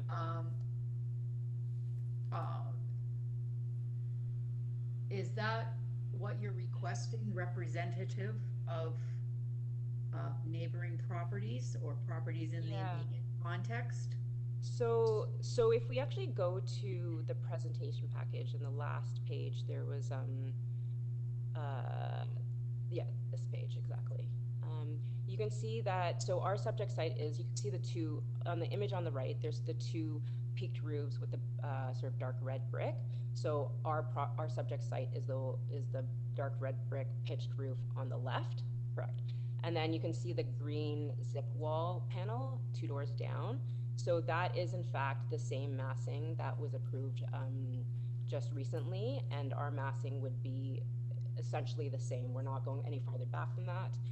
It's the exact same height and the exact same mass. So there is precedent literally 2 doors down. Thank you. Mr. Cheng, go next, please. Go ahead. Hi, I was asking a similar question about the sidewalk height and also the FSI. So I understand that you've been designing the expansion in a very careful way, but nonetheless, if you need that much of square footage, you need for a variance. And I'm just trying to understand the shadow impact to the neighbor, because we have to address that. And can you give us some examples, like in this neighborhood, what are the general FSI in the street? And same for the building height that you're trying to achieve. Sure. In this, and like every lot size varies quite a bit, but in this general neighborhood, I actually live on the other side of the Cadbury factory myself, and a lot of these houses are illegal non-conforming in terms of FSI. Very, very, very few of them, I would say. I don't actually know of one that actually meets the 0.6 FSI requirement, because I think with the latest zoning bylaw, there was kind of like a blanket FSI of 0.6 put on, and within the urban lots, you know, the annex, these types of neighborhoods where you have these older kind of Edwardian Victorian homes, whenever the third floor is occupied, almost guaranteed the FSI is closer to 0.8, 1.1. I know of, I mean, my own home, which is on the other side of the Cadbury Factory loft, is at 0.95. There's some other ones that are 1.1 as well. So it's not, I wouldn't say it's out of context to be asking for 0.9. And Ms. Chan, you had a I hope question? that answers your question. Ms. Chan, you had a question. Go ahead, please. Go ahead, Ms. Chan. Go ahead. My question is about the rear canopy. Is it just architectural feature, or is it really any kind of practical use? Only because, you know what, I think that in your shadow study, especially afternoon at 12:30, you have taken the shadow from the line of the main house. You eliminate the canopy. I'm thinking that the canopy will still cast a certain amount of shadow to the north neighbor. And I'm not too sure what the practical use of the canopy is, because it's so high, first of all. Rain will still splash in. And it's also, the sun is coming the other way. It's not for really like any shade. Yeah, so the shadow study does take into account the canopy. It is part of the shadow study. It is an architectural element for sure, in terms of aesthetic, and the sort of space interior, it will, because it's west facing, it will give a lot of shade towards the back of the house. Yeah, so it is an architectural element for, you know, not only for aesthetics, but there is a functionality to it as well. Okay, I see what you mean. Yeah, there's a lot of glass there. You want to have some shade there. Yeah. Very good. If there are further questions, now's the time, or we'll take the application into committee for discussion, moving toward a motion.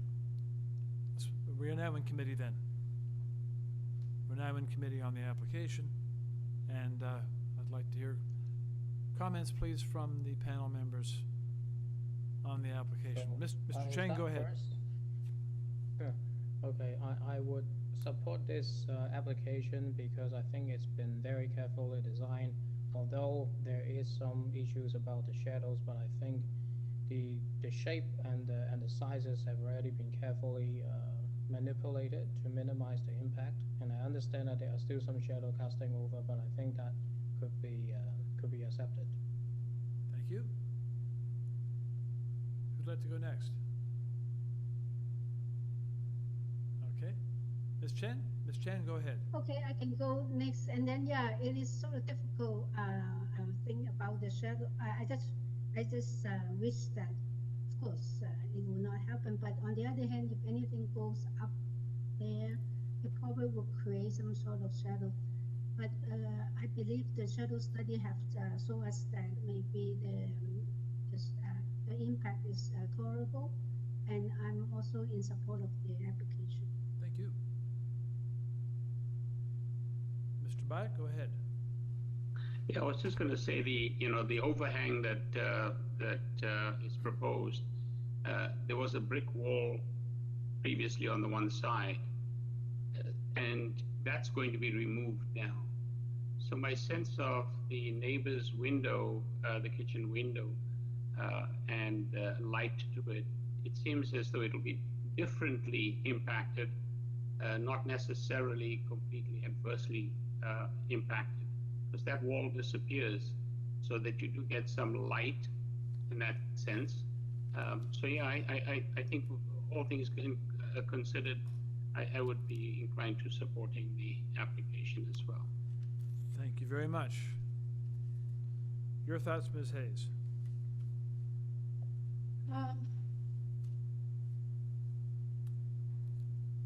The shadowing does concern me somewhat. I think even with the shadow study, the amount of light that the neighbor to the north is impacted is quite a large part of the day. You know, I understand the architectural thing of the canopy, but I don't understand why it has to be so high. But the applicant has provided us with immediate context where similar built forms as being proposed exist. And it is a tight urban center, and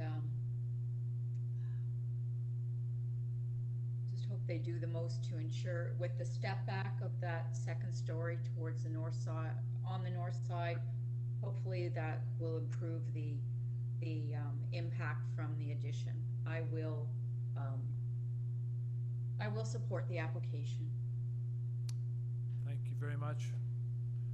And for my part, I think the shadow study was important to have done and to be able to present to the committee. It's I'm persuaded by what I've heard that the application meets the 4 tests. So I look to panel members for a motion, please.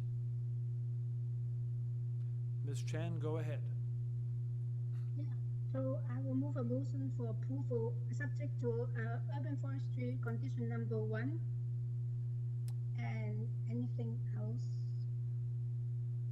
No, that's it. Yeah, That's okay. it? Okay. Is there a second to Mr. Byatt seconds? It is moved and seconded to approve subject to urban forestry number 1. All those in favor? Show of hands. A unanimous vote carries the motion and approves the application subject to forestry.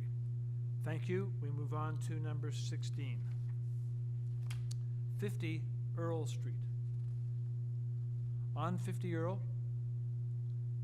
panel has before it applicant's materials, cover letter from the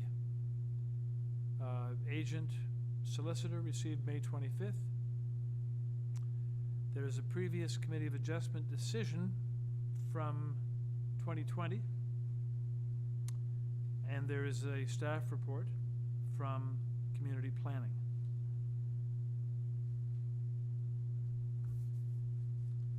And on number 16, we have with us the agent and no other registered speakers. Correct, moderator? Thank you. So we will ask the agent to join us, please, by stating your name. Good afternoon, Mr. Chair and members of the committee. My name is Ryan Cyrus, the architect and the agent for the project. Good afternoon to you. Okay. Panel members on this application. Any questions right away? You would like a presentation? Ms. Chan, go ahead. Just a very quick one. The previous decisions also asking for similar thing and also was just approved last year, December. Can you tell us why you have to go for this application? There's a slight increase in that in the area only, I saw. Sure, absolutely.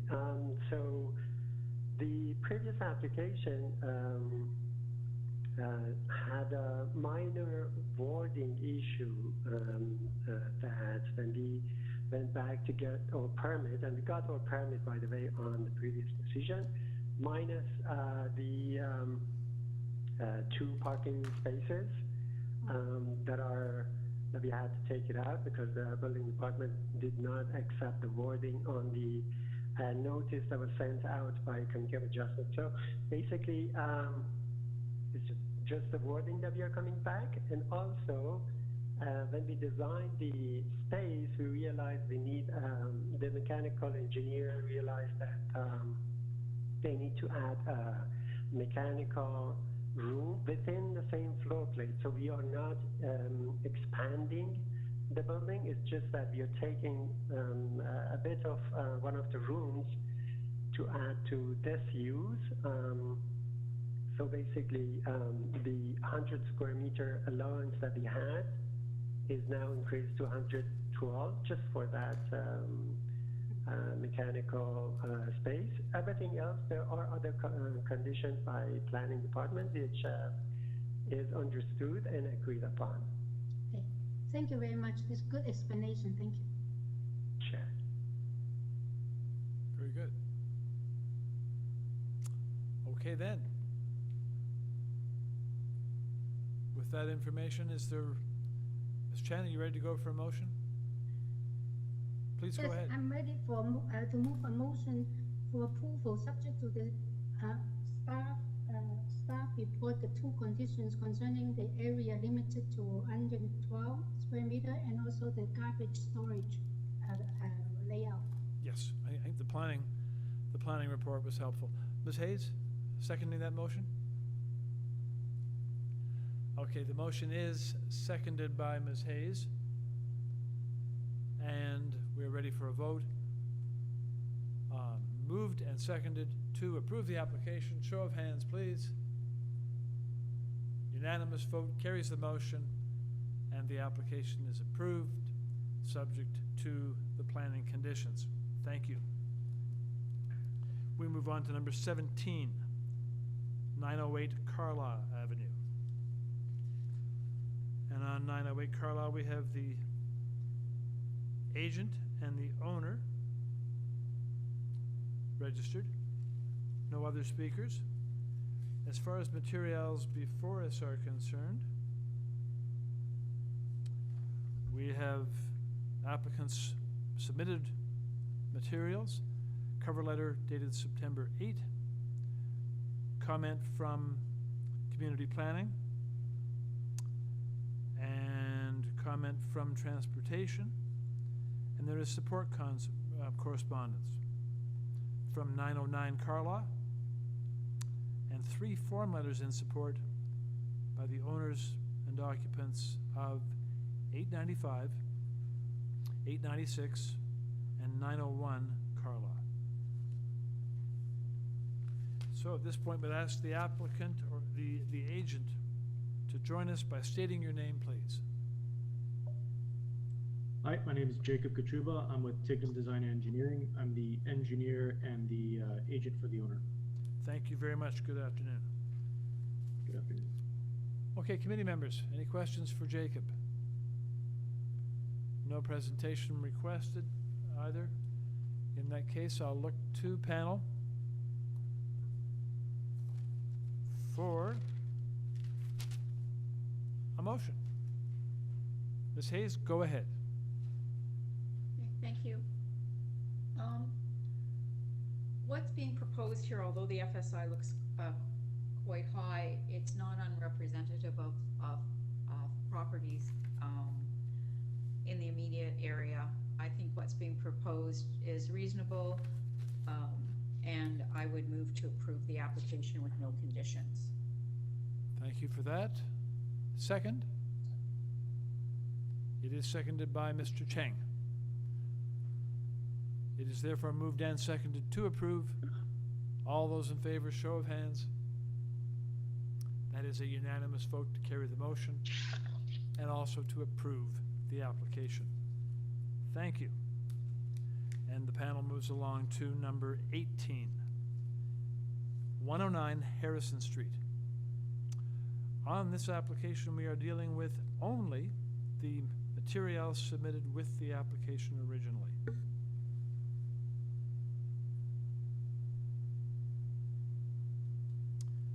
And on this application, we have the agent registered to speak. We'll ask the agent, please, to join us by stating your name. Hello, my name is Evan Torrens. I am the agent representing the owners of 109 Harrison. Thank you very much.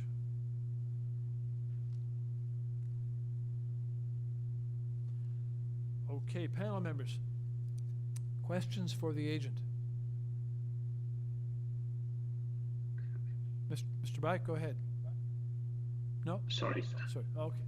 All right, so don't appear to be any questions nor any I requests. just have one question, Chair. Go ahead, please.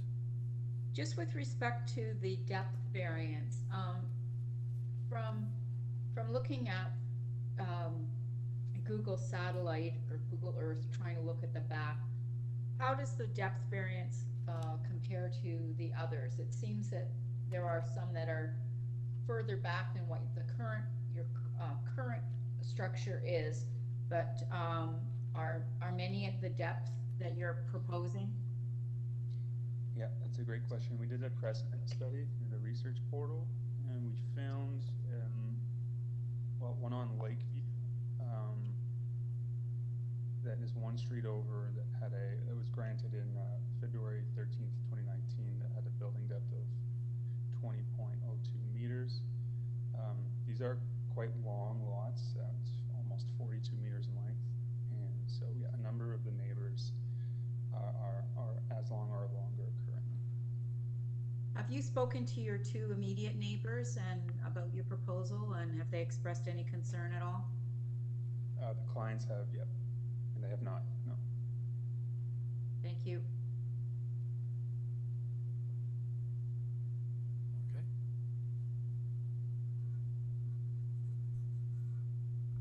If there are no further questions, Ms. Chan, go ahead. Yes, is there any more comments? I'm ready to move a motion because I studied the materials and I think that the variance asking that they can pass the floor test and for approval with no conditions. Thank you. Is there a second? Mr. Byatt seconds. So it is moved and seconded to approve the application without condition. Those members in favor, show of hands. And that's a unanimous vote to carry the motion. So the application is approved without condition.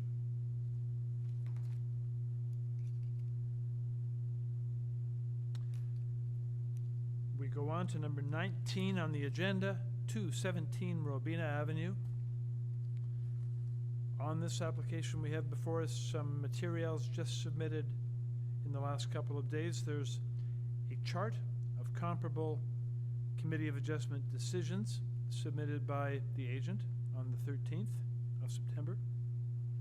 And there's a shadow study submitted by the agent on the 13th of September. Beyond that, we have the original materials submitted. We have correspondence from Transportation, and there is opposition in the form of one piece of correspondence from 222 Robina from Emily Tibergayan. So,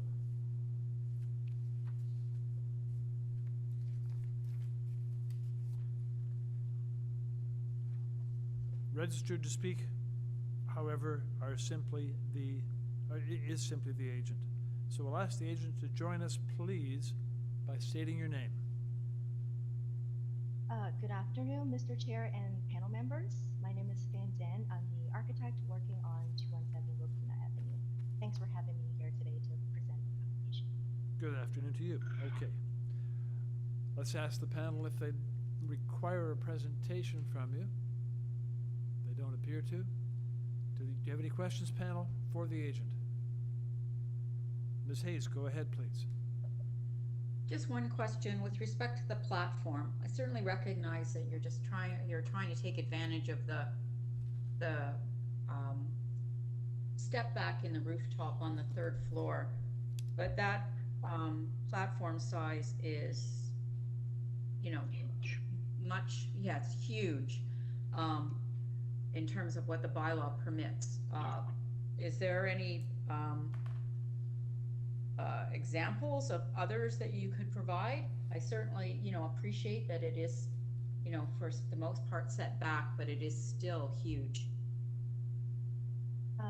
So regarding this, we actually talked to our neighbors around the property about this patio, and as you can see in the drawing that we've made several revisions to this, not only to reduce the size, but also to introduce a buffer zone along that is facing the east side of the property and also facing the north side of the property, so that drawing A23. Yes, the drawing that you're looking at right now. So these buffer zone will provide so basically the flat roof that you see that's highlighted, that will be an inaccessible roof around the perimeter of the patio, and that creates a visual and sound buffer from the adjacent lots. And we've talked about this design with our neighbors and received actually great support from them. So did that adjust the size of the platform, or is that the size you're requesting still necessary with that buffer zone, or is the platform size changing? So what's noted in the notice? In the notice is the one that we're proposing. And so it remains even with the buffer zone at 28.4 square meters? Right, and we've got, if you look at one of these elevations, maybe we can look at drawing number, let's see. If we look at drawing number 32, for example, there is screen on 4 sides to block the view from basically the patio from the rest. So we believe that visually it can meet the privacy for both the owners and also adjacent owners. I beg your pardon, how many sides did you say it's screened on? It's screened on all 3 sides. On all 3 sides? Yes, yes. So if you look at these elevations, you'll see that they are screened on all 3 sides. To a height of? The height actually varies. So on this particular elevation that you're looking at, you can see that it goes from a higher side to a lower side. Yes, from this point on to that point, which is lower. And there's a glass guard that's on the interior perimeter around to basically make sure that the inhabitants on the inside don't get onto the inaccessible flat roof that is acting as a buffer zone. Okay.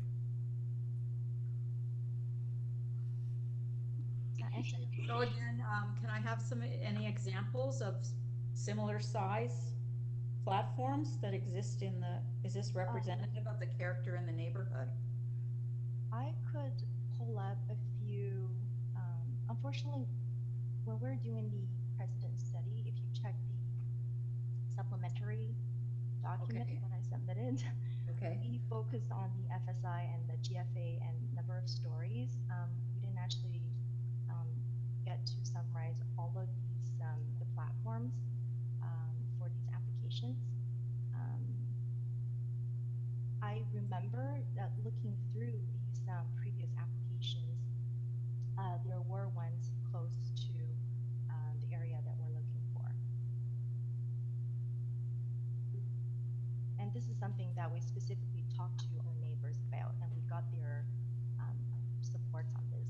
I would like to say that because of pandemic, usually we would, get letter of supports by knocking on neighbors' doors. But because of the pandemic, we didn't really actually want to disturb the neighbors. We handed out 32 packages to the neighbors with all these plans, and the zoning notice that's all included in there, so they can have a review. And we hosted several virtual meetings with them to discuss all these parameters with them. Thank you. Thank you. So with regards to the letter of objection, would you want me to address that? I would like that very much, please. I was going to ask you to do that, yes. Okay, perfect. So maybe we can go through that one by one. The first point in this letter, it was about the size of the envelope. And it says how basically the plan demonstrates that the design will push the boundaries to the outermost possible limits off the property line. I'm thinking that probably there's some misunderstanding here, because if we go back to the site plan, we which is drawing number A03, you will see that we are proposing no change to the setbacks in the front yard. There's no change to the rear yard and north side yard setback. They stay exactly the same as existing. The addition, which is 1.5 story on top of existing building, it cantilevers on the south side, and it is within the 1.2 meter setback requirement by zoning. Okay, so we're not asking for any minor variances in terms of setbacks. And also, we have made every possible design strategy to make sure that the building length is kept the same as before, because we do want to minimize any rear yard impacts to the neighbors. So as a result of that, our only option was to build upward. And as you can see from the minor variances, in terms of height, we are under 11 meters. So this statement from the letter saying that we're going to the outermost, possible boundary, this is not true. And secondly, it says that in terms of snow removal, without space at the front of the property, snow will be pushed onto the road, and etc. So if you look again at the site plan, there used to be a covered porch that is 5 meters by 2 meters depth. We're proposing to demolish that. Instead, we are using a much smaller entrance into the building. So we're actually restoring more soft landscaping. We're giving more depth back into the front yard instead of taking away. Similarly, in a backyard, if you just if you pan the drawing to the right a little bit, you will see that there used to be an existing garage that's really big. It takes about 1/3 of the backyard, and we're proposing to demolish that and replace by an open parking pad. Not only does it drastically reduce shadows that's casted onto the neighbor's lots, by doing this, we're able to restore soft landscape back into the rear yard. And again, this has received great support from the neighbors. Thank you very much. Talk to them about this. Sorry, I'm sorry. I said, thank you very much. Yeah, I didn't get the chance to present this, but every single measure that we're taking when designing the building, we have consulted with our neighbors, and it's always about keeping the impact to the neighbors to the minimum. Thank you. We move on. Thank you. We move on to the. Should I continue? There are No, I'm going to ask you to. I think we're okay there. I think we're have enough sense of it. Okay. And at this stage, I'm going to have the panel take the application into committee. Okay. Unless there are further questions. So we can go into committee for either discussion, or we can move right to a motion if anyone is ready. Yeah, I can make a motion, but also I can make a very quick comment. And I do agree with all the planning rationale by the applicant, and I think that the opposition says you have addressed all the issues. And I think it's a very neat, moderate development, and it's very sensitive, and I'm in support of it. And if I move a motion, I don't think there will be any conditions. In terms of the deck, in the beginning, I think that it's big, but on the other hand, when they design in such a way that it wraps around with their build form, in a way, they also try to have their own privacy too. Right? So I think there will be no opposition from the two adjacent neighbors or any neighbors. I think that it probably is the result of all the consultation, and then I don't have a problem with that. Motion to approve. Is there a second? Yeah, can I just ask one question? Yes. I don't disagree with anything you said, but given the discussions and a lot of discussions about the platform and the discussions with the neighbor and their satisfaction, would you consider tying that aspect to drawing A23? Yes, I will. Actually, I was wishing maybe in the buffer zone, as you described, maybe they can put some sort of vegetation type of barrier. But on the other hand, if no one complains, I should not make that suggestion. Okay then, so it's moved to approve with the condition that it be tied, the development be tied on the rear deck platform, that it be tied to the drawing site, which I think was A23 or whatever the correct drawing is. Is there a second? A23. A23 is it? Is there a second to that motion? It is seconded by Mr. Chang.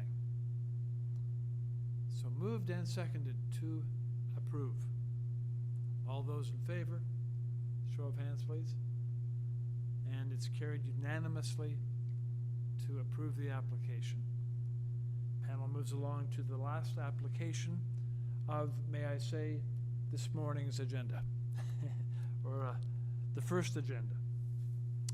And that is number 20, 11 Carling Avenue. And on 11 Carling Ave, we have before us the applicant's materials. There's a photograph of the tree on 9 Carling, received in May. And there's a cover letter from the agent, 8 September. And we have a staff report from Urban Forestry to consider as well. So we'll ask the agent to join us by stating your name, please. Hello, I'm Michael Scott. I'm the architect and the agent for the applicant. I guess I should say good morning. It's almost lunchtime at this point. Very good. Yes, it is. It's almost lunchtime. You're right. Oh my gosh. Okay. So, Michael, let's check with the panel to see if they need a presentation or if they have questions for you.